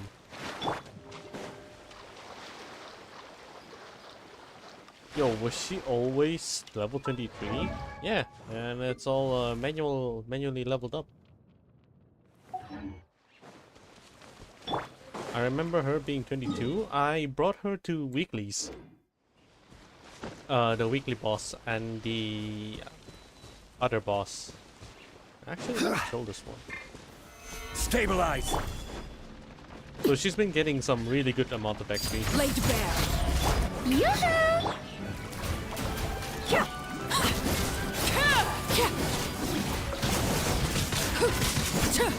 She has grown, man. She has grown. They grow up so fast.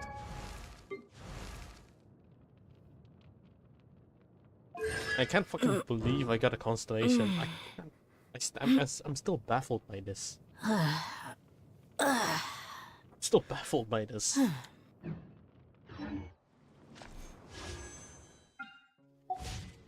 Like, it's such a low chance of getting her, losing 50-50 to her, of all people. Because I have D-look most of the time. This should be the place marked on the map. This bit of rock certainly looks suspicious. Well, I'd say an investigation's in order then.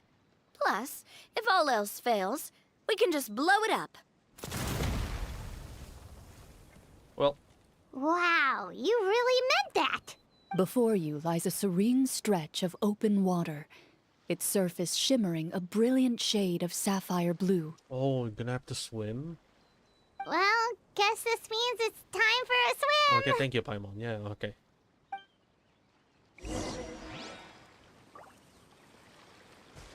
You fucked up your tooth like 5 days ago? What the hell did you do?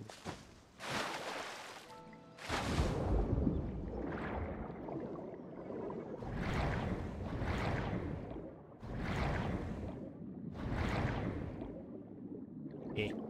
Eh. Eh. Eh?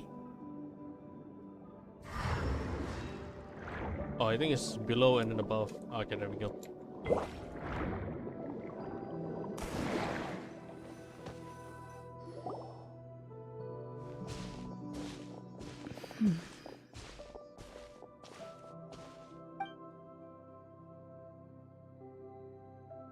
What's the matter? It's nothing. As you step into the cave, you find yourself in an eerily quiet space. Before you lies a narrow passageway that appears to trail off endlessly into the distance.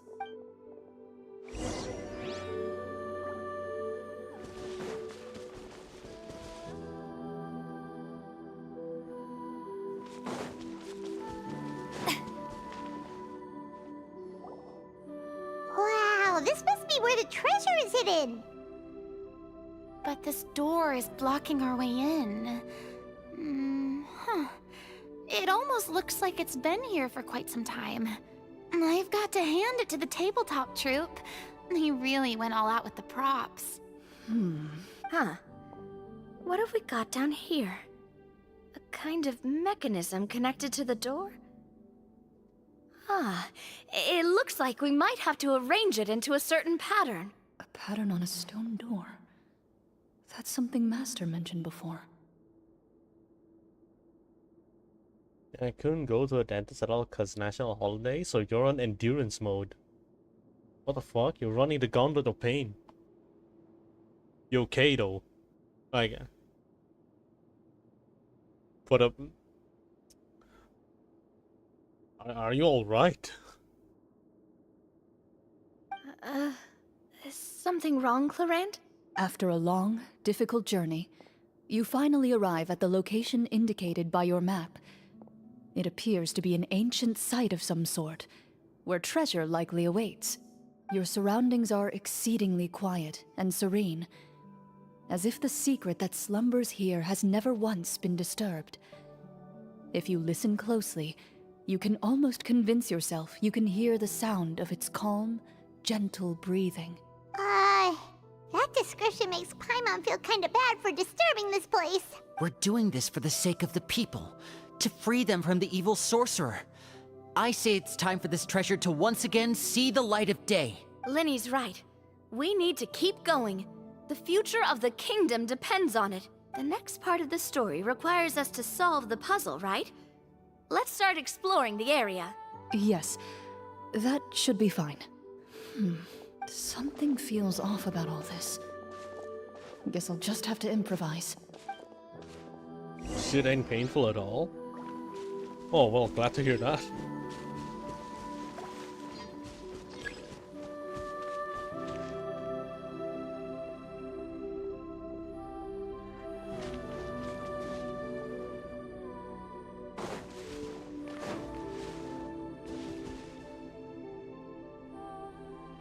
But what the fuck happened to your teeth though? What did you do?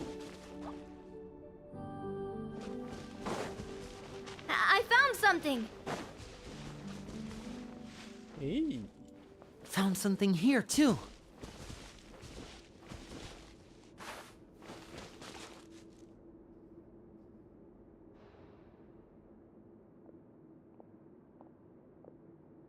Same here!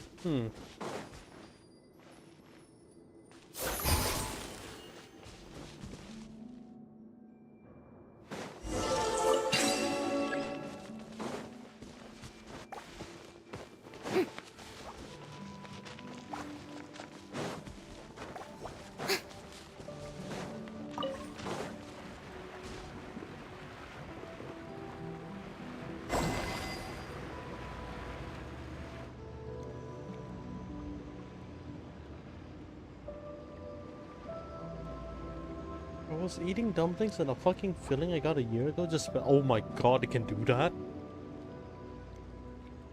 Okay, I might need to check the filling I have then. It worked! Because this one's almost a year old. Oh, I didn't know the filling can do that. What the fuck? Something just appeared. Some kind of new mechanism, maybe? By solving the puzzles, you prove yourselves worthy of inheriting the secrets of the past. At the end of each puzzle, you're rewarded with With?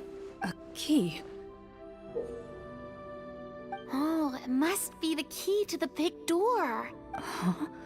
This is one of the Marechaussee Hunter keys that are passed down from generation to generation. It looks just like the one Master passed down to me. It is said that 4 keys in total are required to form the final, complete key. And it seems like we just collected 3 of them. That must mean... You think your case is special? Finally got a dentist appointment at 1:30 p.m. tomorrow. Ooh. Alright, wishing you good luck. It's definitely not that painful, it's just filling. Although they might find something unusual behind that feeling, but who knows? Huh? What's wrong? You hear a few strange noises. Suddenly, all the torches in the ruin go out at once. Huh? What's going on? Did we fall into another trap? For the sake of immersion, please close your eyes, everyone. Without the torches, the space is now completely dark, and you cannot see anything.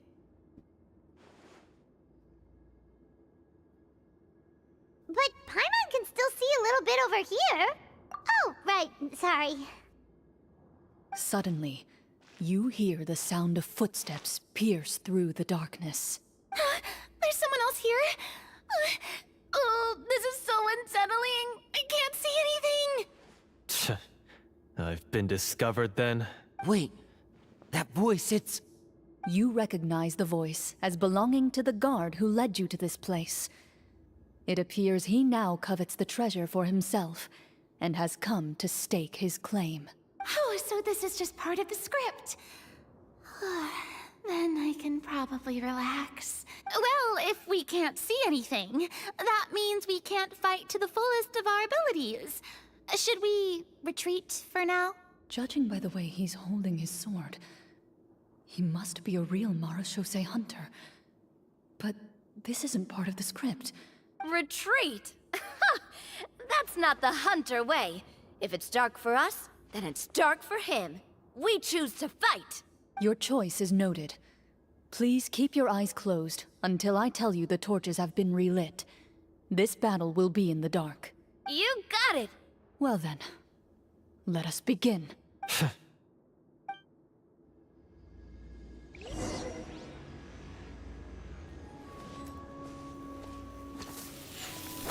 Loaded. I'd like to try to hit him with my sword. Your strike is successful. Is he still standing? Goodness, he sure has a lot of HP. Is it over? Can we open our eyes now? The enemy is strong and relentless, but the battle is nearing its end. The torches have not been relit. What about now? Final strike. Ha!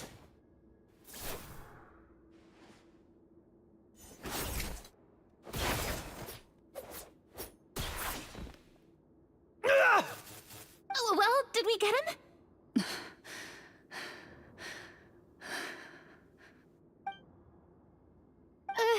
Clorinde? Warm fire flickers across the walls once more. Your vision is now clear. In an impressive display of courage, the four of you successfully defeat the uninvited guest. That look in his eyes. It's like he became an entirely different person as soon as I defeated him. Huh? Mr. Florian? Oh, wait. We're supposed to be role-playing. I should stay in character. Speak your name, guard. Why did you lead us here just to betray us? Is this treasure really more important to you than bringing peace to the kingdom? What kingdom? What peace? Those were nothing but lies! Oh, technology is getting good enough. You might be able to get our teeth regrow instead of getting fillings in the next 2 decades or so. Next 2 decades. But still, that's a really good development. I actually like that. If I were to have a child, I would want him to like grow a new set of teeth instead of living through the fillings. Damn, man.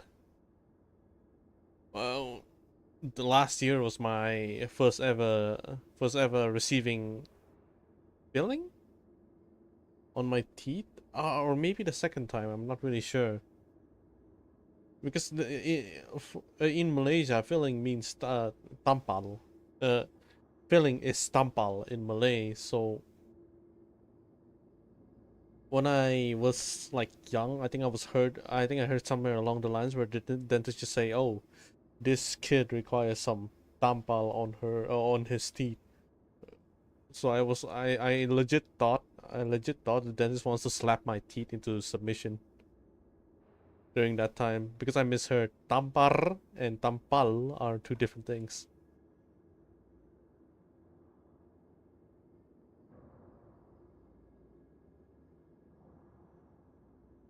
It was interesting, but I feel like I got another feeling when I was young.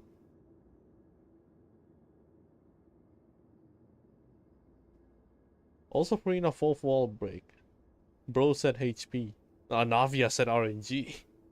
Yeah, fucking gamer mode, man.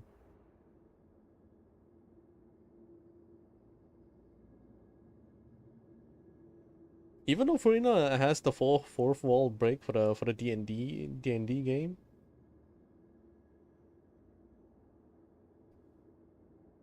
she's the most immersed one, the most realistic player I've seen. Well, in this game, like in Genshin Impact, not comparing to the actual D&D. Japanese guy trying to ask for a tooth filling in Malaysia. Oh, they are so over. The moment they say tamparu, and then the freaking dentist just decided, okay, let's give him a slap, and it's gonna be confusion. Like, why?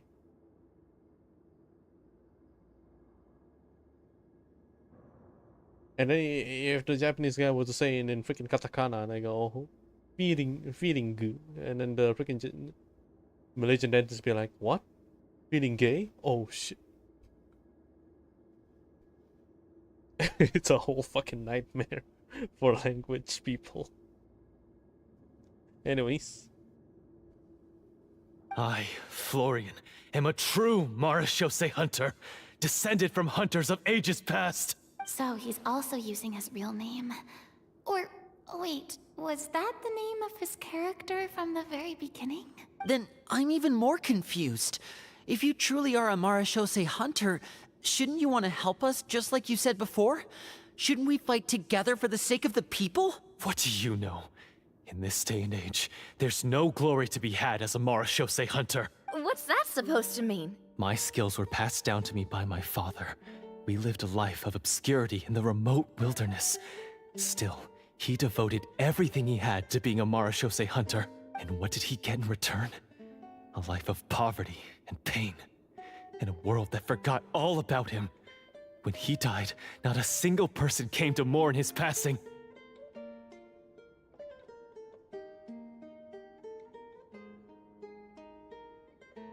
The Marashose hunters were the ones who saved this city. We're heroes.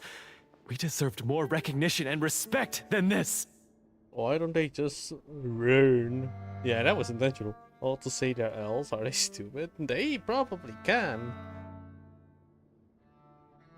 But from my experience with Asian friends, they are so used to put their R's to pronounce something. Like their tongue are really deep into pronouncing the R. Then whenever they're trying to go L, it feels so weird. It's weird to them.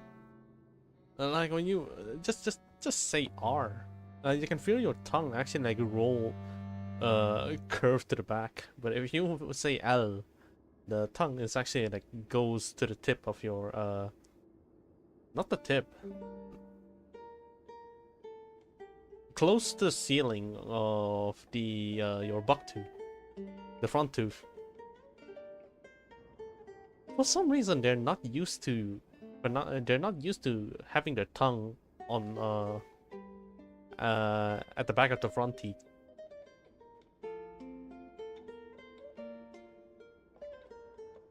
Yeah, even Waffle agrees. I have my fair share. A fair share of Asian friends that actually, like, whenever they pronounce it, holy crap. It's... I needed to be as detailed as possible to give them the instruction they need, just for them to learn how to get the L out. Like, I need to teach them. Yeah, some people cannot pronounce the R. Yeah, that's because Yeah, that's because they don't know the tongue position. They're not used to it. But those who are actually genetically can't pronounce the R and the L, okay, you know what? That one is just a genetic issue. It is what it is. What can you do? And there's nothing you can do about it. Actually, I actually know a few. I actually know a few people who can't pronounce the R at all. Oh, what's my UID? It's at the bottom right. It's showing right there. And it's 079 06127. Also, hello, Jaxie. But yeah, the R and L is rough. It's rough. I think you've heard some people actually pronouncing R, but it sounds like Perry the Platypus. And it sounds like the platypus sound.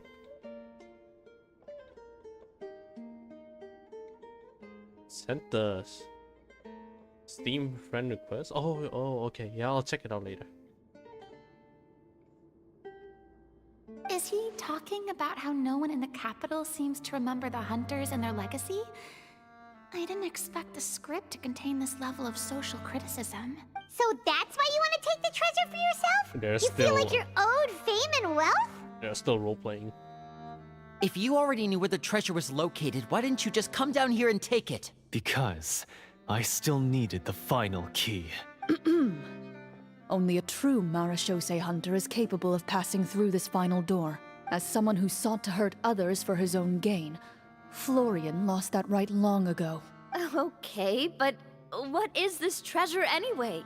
We've got all the keys, right? So can we just go in and take a look? You're sure you want to go in? We've been talking about it for so long. Of course we want to see what's inside. And we've already defeated Florian, right? So he won't try to take it from us anymore. Pesky brats. Watch yourself. Then let's open the door together. All right. Your choice of action is confirmed.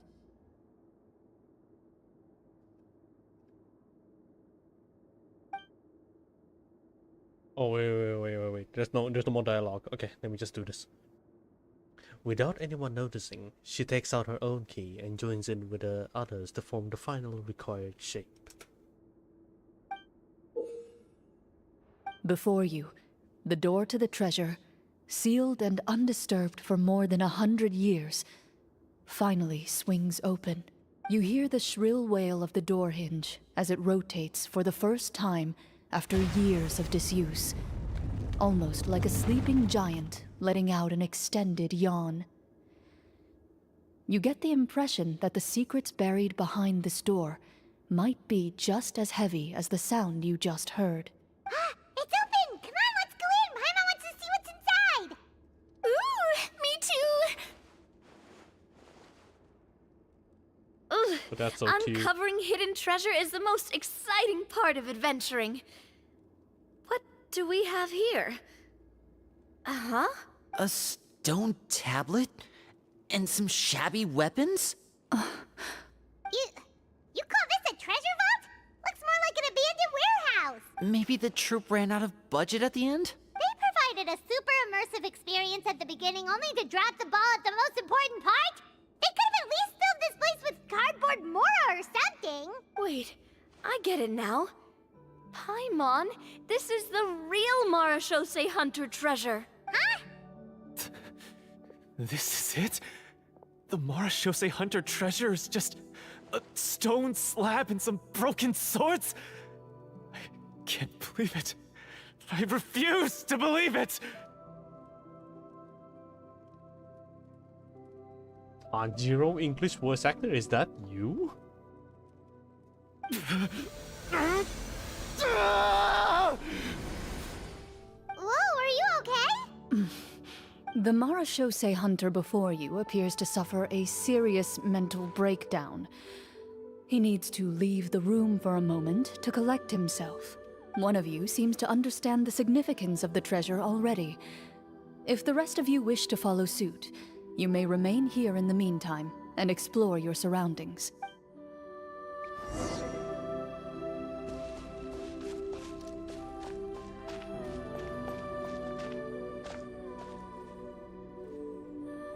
Oh my god, I just felt something there when I saw the bow. Look. These are all the constellation. These are all possible enchantment weapons that we could have. It's all of it. All of it are here. There's the basic sword. There's Rapira. Oh man. The old and broken weapons. Ah, the names on the tablet. I'm sorry, names on the tablet? Stone tablet that stands there quietly. A few people's names and deeds have been inscribed upon it. What is the treasure supposed to be? Walter. Walter, guys, Walter.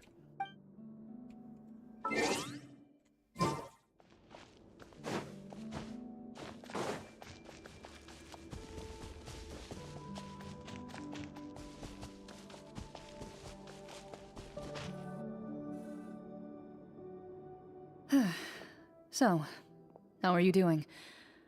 Feeling any better? What just happened? Do you remember how you got here?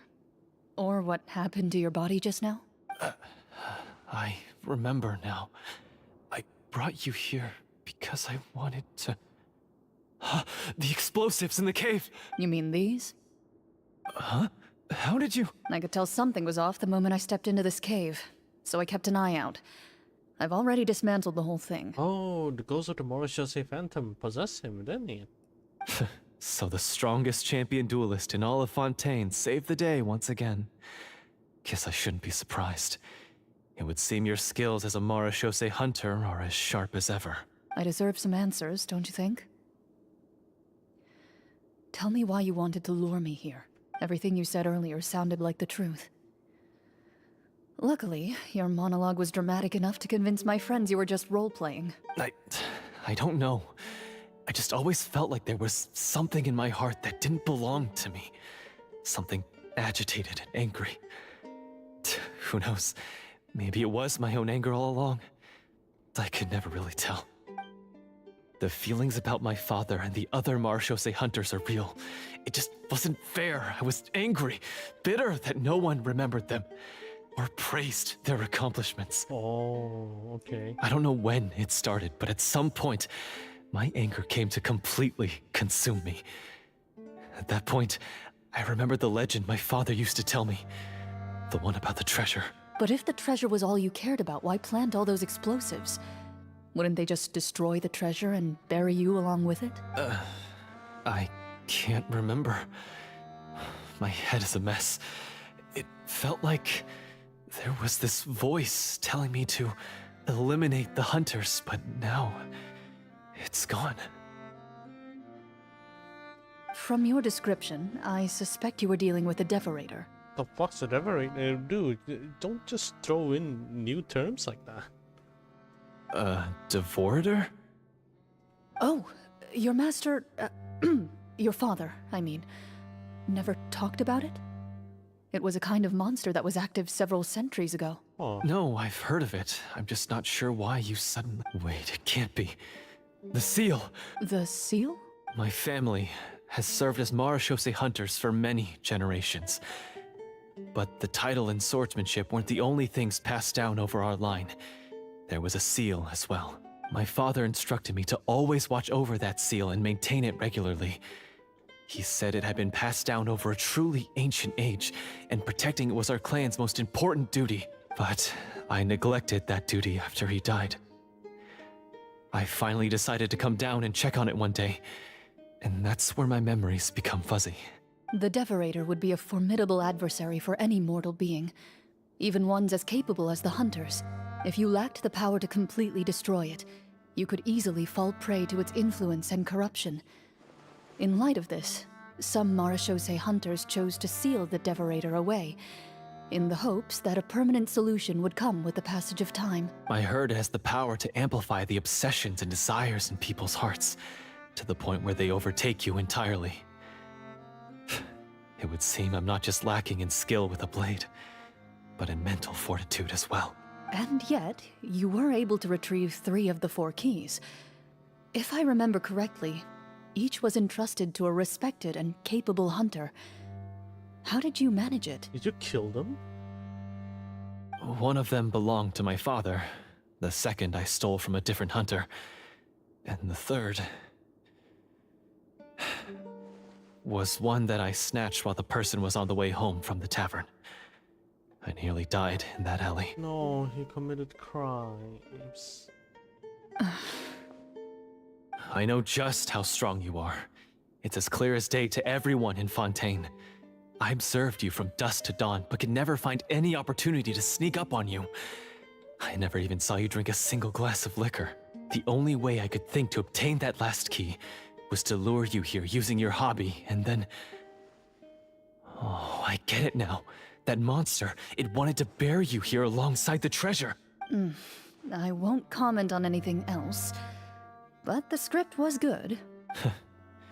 Well, I did pour my heart and soul into it. The stories my father used to tell me about the glory of the heroic Marechaussee hunters and how they came to be forgotten. It's more than just a story. Huh? You're proud to be a hunter.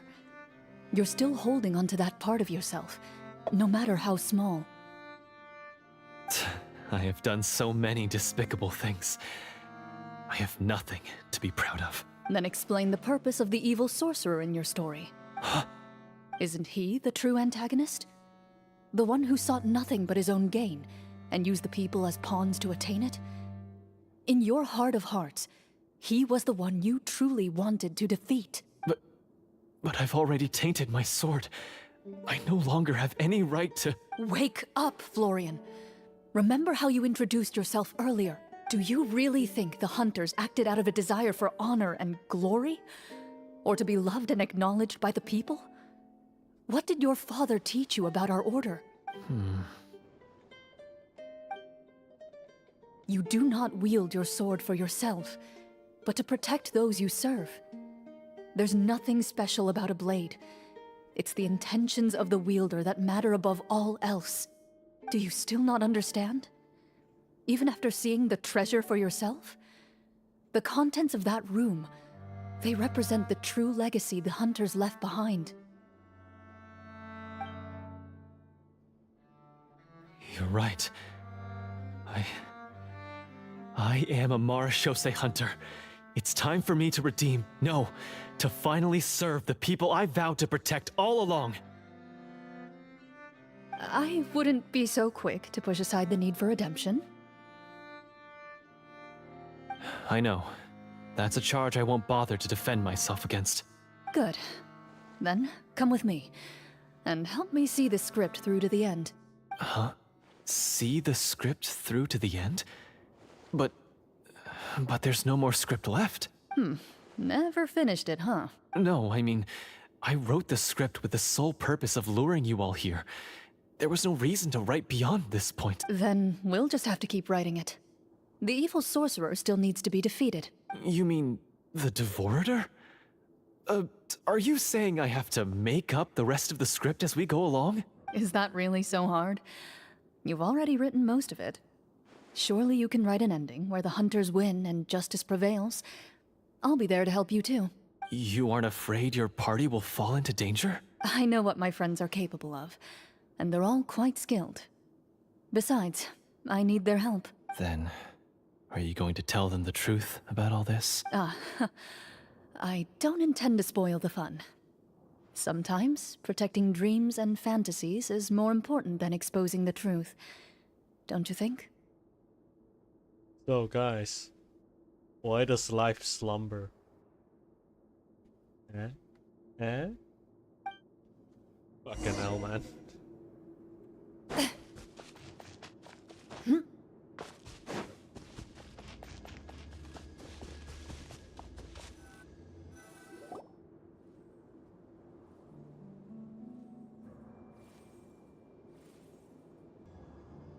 They're back! That took a while. Ahem! My fellow Marechaussee hunters, please forgive me, for I have sinned.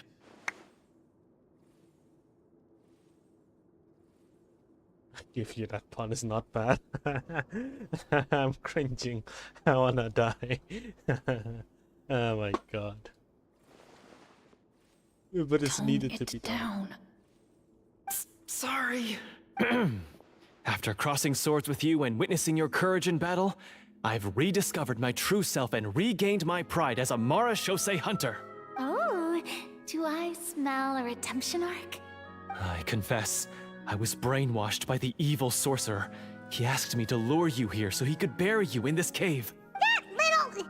Wait, you're saying all of that wasn't you, but the evil sorcerer? That's right. He's adept at manipulating the hearts and minds of the people. I fell under his influence because I did not possess a strong enough sense of will. Oh, they're gonna blame this on the Prime Minister now. The Prime Minister's getting the fucking L. Fuck him up. Huh. And how are you going to prove that you're a changed man? We're not going to fall for the same trap twice. To be perfectly honest, I only came to my senses after seeing the treasure. It reminded me of my father's past teachings. The treasure was actually... The names of all the Mara Shosei hunters from ages past and their weapons? Well, they figured it out. Wait, you already know? Of course. Don't underestimate a veteran role player's exploration skills. Oh, wait, I mean Mara Shosei hunter Navia's exploration skills. We just finished reading through the content of the stone tablet. That tablet recorded the lives of some fascinating people. For example, this Mara Shosei hunter called Est. She inherited the responsibilities of the Golden Hunter and passed judgment on many people. But in private, she had a very easygoing personality. Her favorite pastime was singing and dancing with her friends, and she was said to have a beautiful voice. So, she was just like you. Oh, you really think so?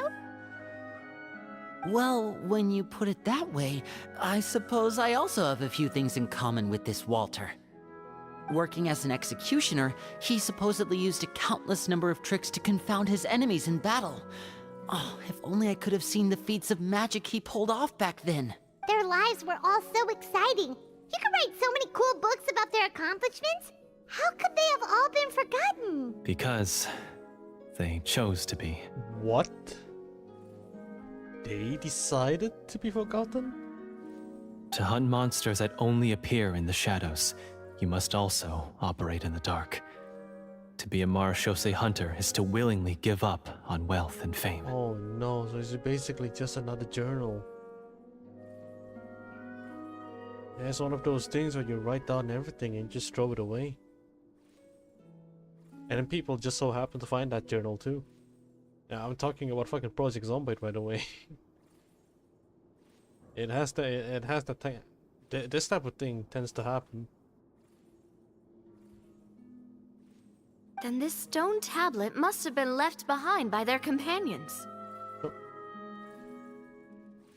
That's right. Few Mara Shosei hunters ever revealed their identity to the public.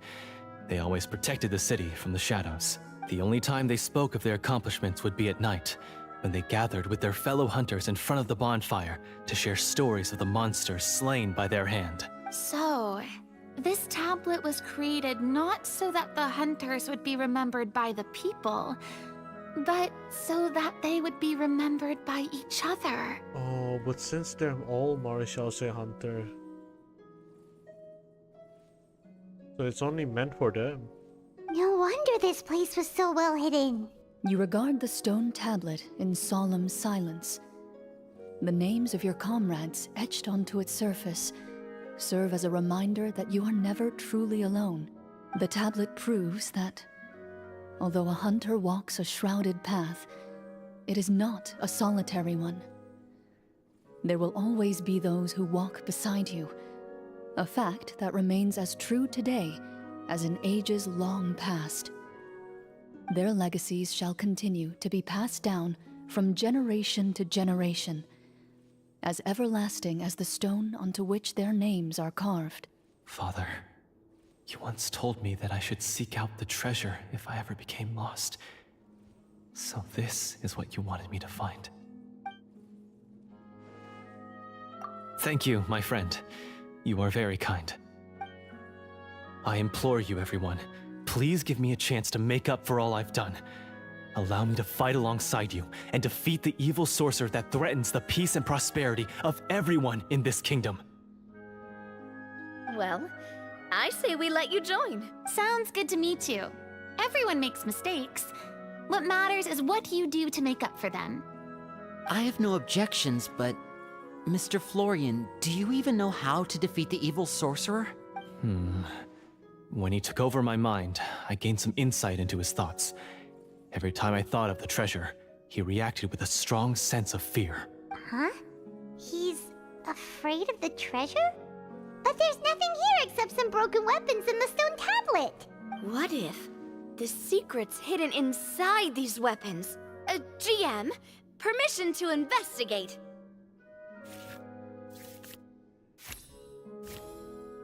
What the fuck? Hacks. At first glance, the weapons appear absolutely ordinary. But as you observe them, you notice a faint energy emanating from within. These blades have slain countless monsters. Though it's been a long time since they were used in battle, their edges remain sharp, as if they're simply waiting for the next worthy hunter to carry on their legacy.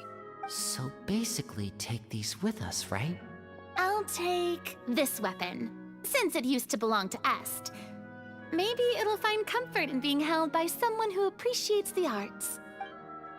Ah, good idea. I'll take Mr. Walter's bow then. From one archer magician to another. Paimon's gonna pick a cool weapon too!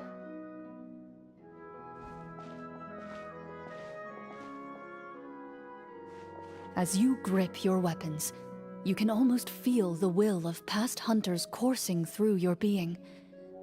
It's a feeling of courage, determination. A silent vow passed down from generation to generation that says, eradicate the monsters, no matter the cost.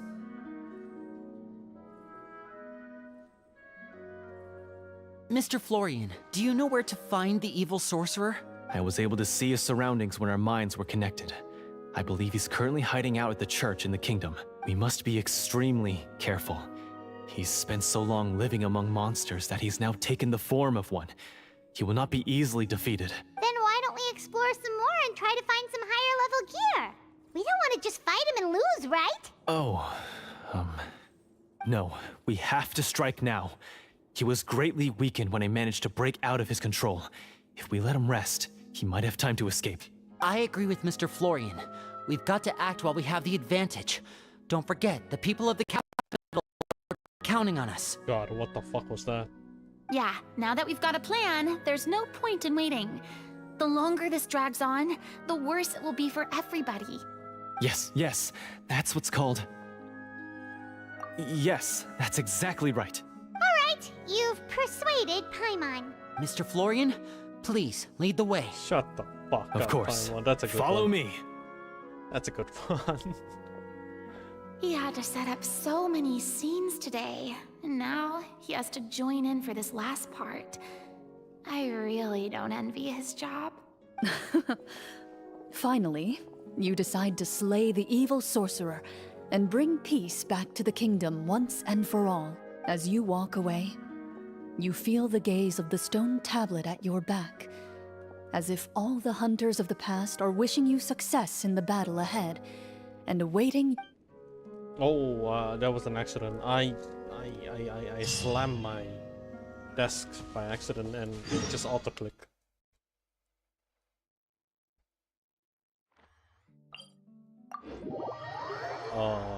Well.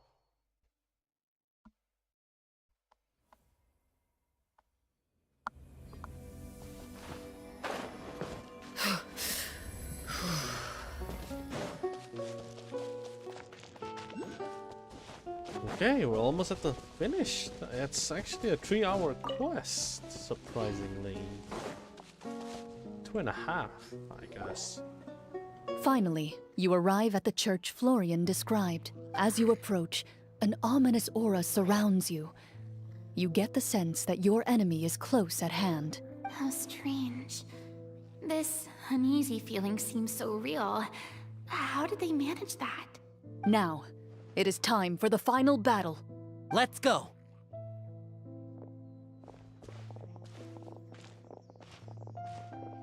Florian, wait. What's wrong? I think you should wait outside. You've already been corrupted by the Devorator once. It could easily re-enter your mind and take control of your body. I don't think it's a good idea for you to be this close. If it corrupts you again, it's possible you might take on a new form entirely. That's exactly why I have to go. Why I should be at the very front. You mean... Yes. I intend to lure it into my body. Oh no. That's too risky. If things get out of hand, I might have to kill you. Do you understand how dangerous this is? I understand, but if I do this, you'll have a clear and visible target. The Devorator will have a hard time passing up a chance to enter a body it knows how to control. You won't have to worry about any of your friends being taken over. You're not like me, Miss Clorinde. You're a just and powerful Marechaussee hunter. The monster broke free due to my error. It's only right that I shoulder the responsibility for its destruction. This is... something that I have to do. Consider it a duel to restore my honor. My only request is that you give it your all. I understand. Then, as a champion duelist, I hereby accept your request for a duel, and extend to you my most sincere regards. Thank you. The battle is now upon us.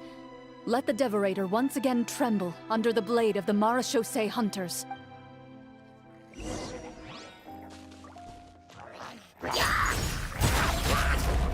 Wait a minute. You have nothing to do with this quest. I'm out.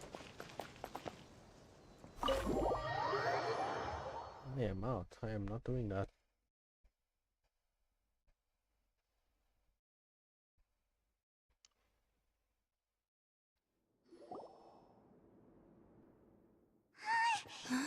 Huh?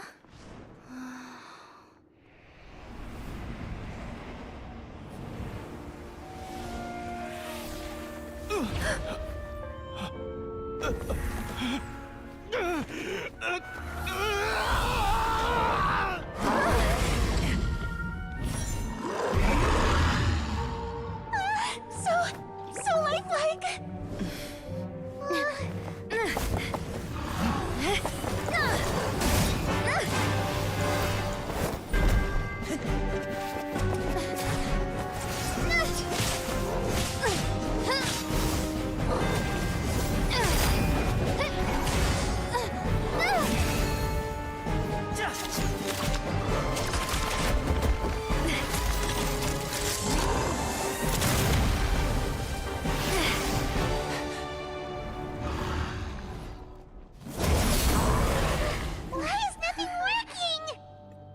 This foe is not invincible.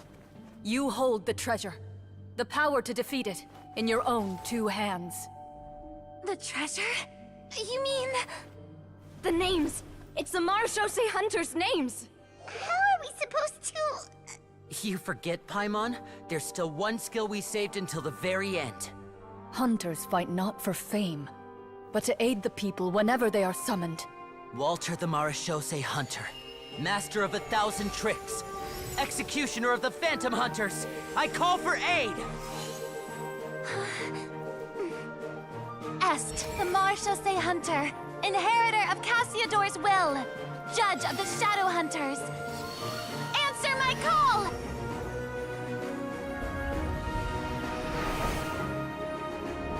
Petronia, protector of justice and order. The hunter I respect the most. Thank you for saving my friend, the best one I'll ever know. Please, lend us your strength.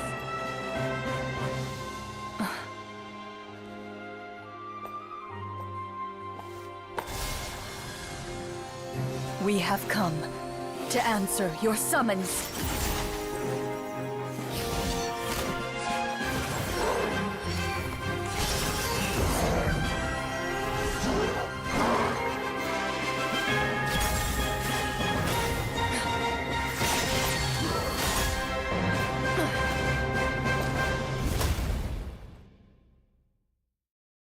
And so, the monsters were eradicated, and the sorcerer was defeated.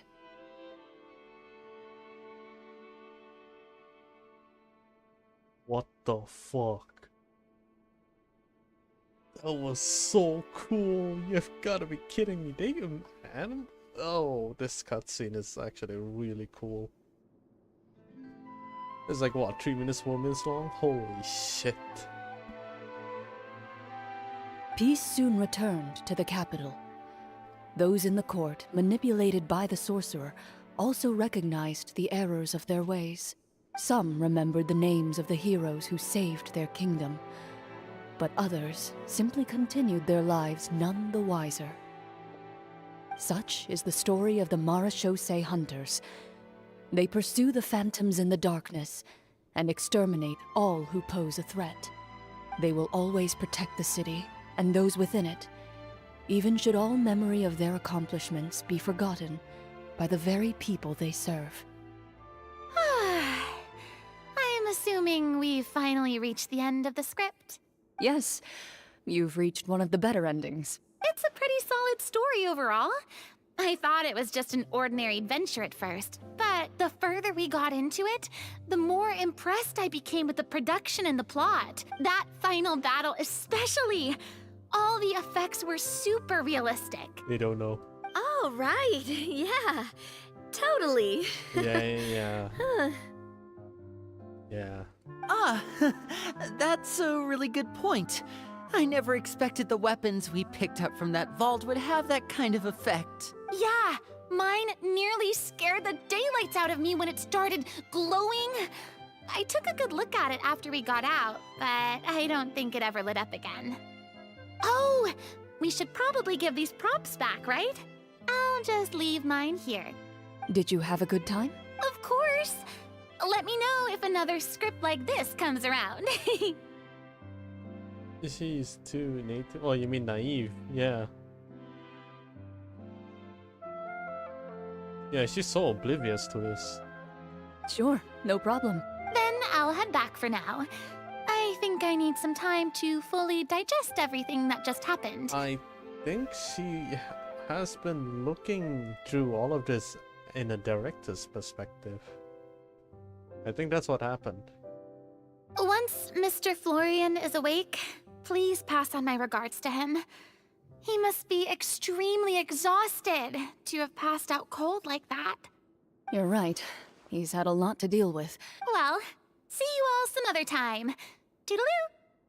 Well, at least Florian is alive. That's all I'm actually like not so concerned about.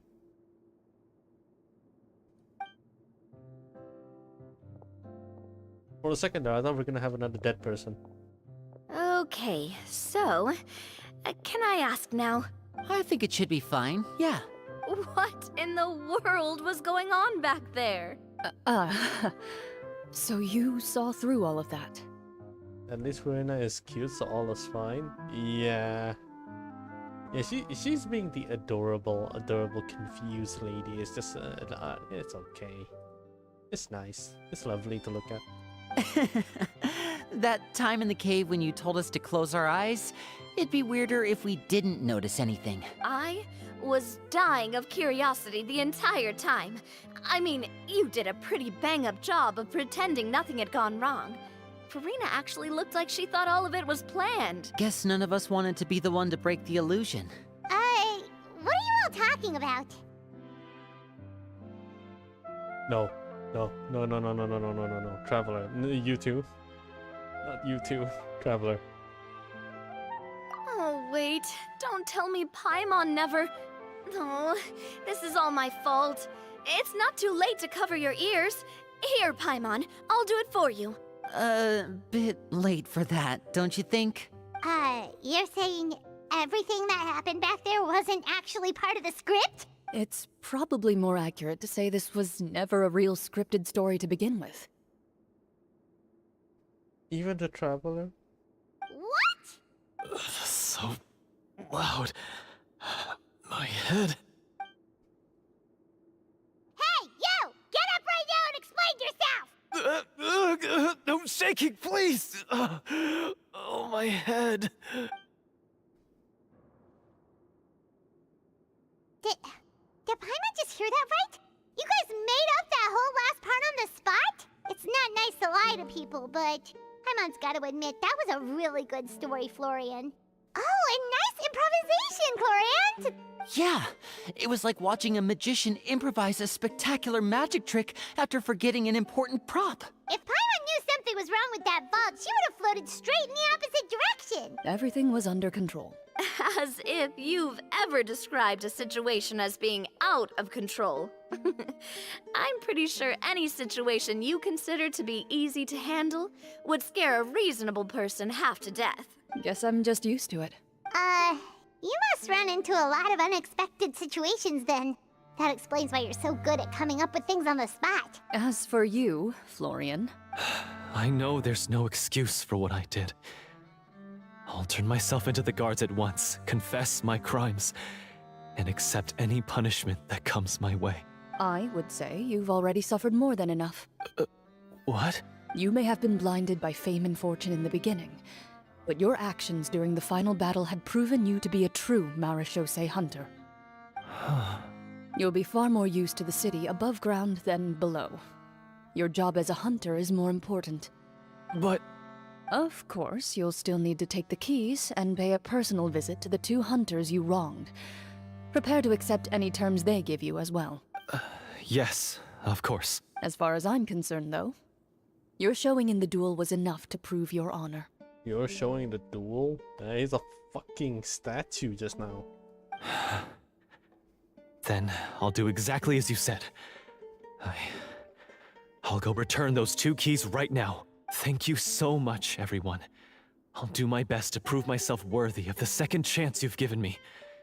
I swear this on my name and honor as a Marechaussee hunter. Until we meet again, everyone.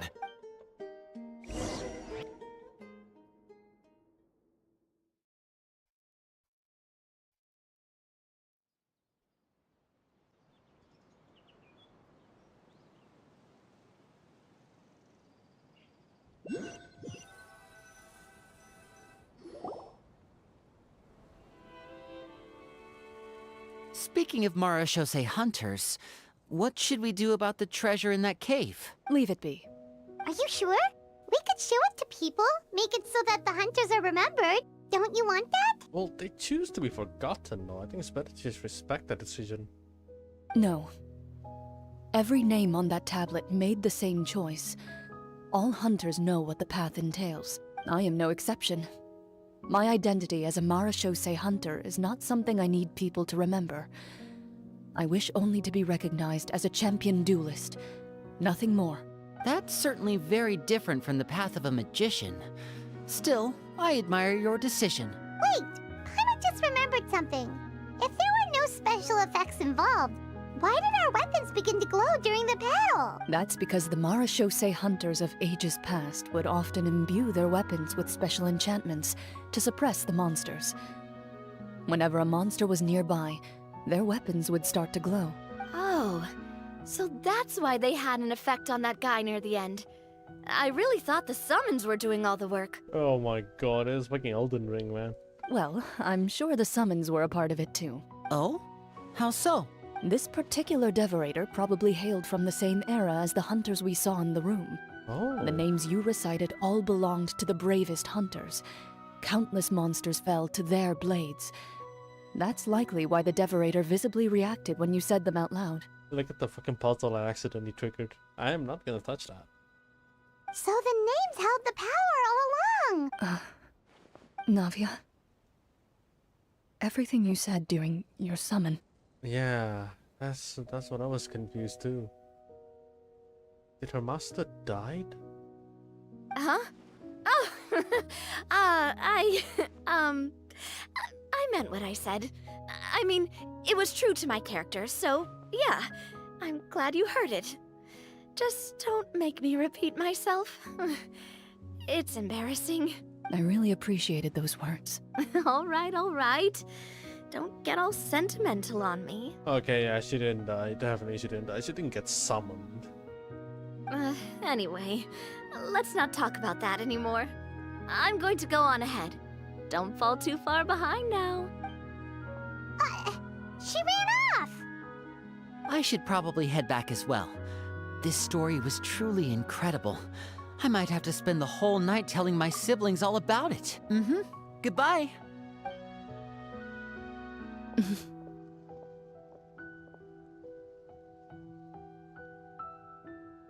Traveler, should your name and deeds be forgotten, what do you think the significance of your journey will be? I suppose the significance would be the journey itself and the world we helped create.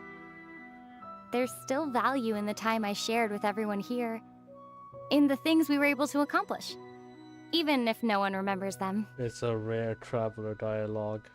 You love to hear it. It's like finding a shiny Pokemon, man. A great answer. I'll remember it. Me? The Marachose Hunter says nothing in response to that question. Perhaps her answer lies in her silence. An unspoken vow left to echo through the night. The path she walks needs no explanation. Oh fuck her, that freaking triggered puzzle is really ruining the vibe. It's so out of place. It's so out of place.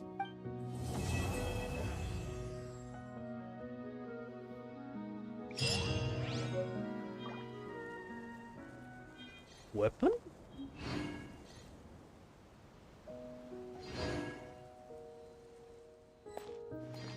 Oh wow, I actually don't regret doing this quest. Even though it's like 3 hours, it's actually really fun. It's a really good one. A book that commemorates the participants in this game of Marachose Hunter Judgment Day. For both players and game masters, it is full of memories of your adventures together. And so shall I never despair. Perhaps this exhortation holds a deeper meaning for one who played the Marachose Hunter. Oh, okay. It's this one. They just try. It's just gonna remind you of the shit that you've done.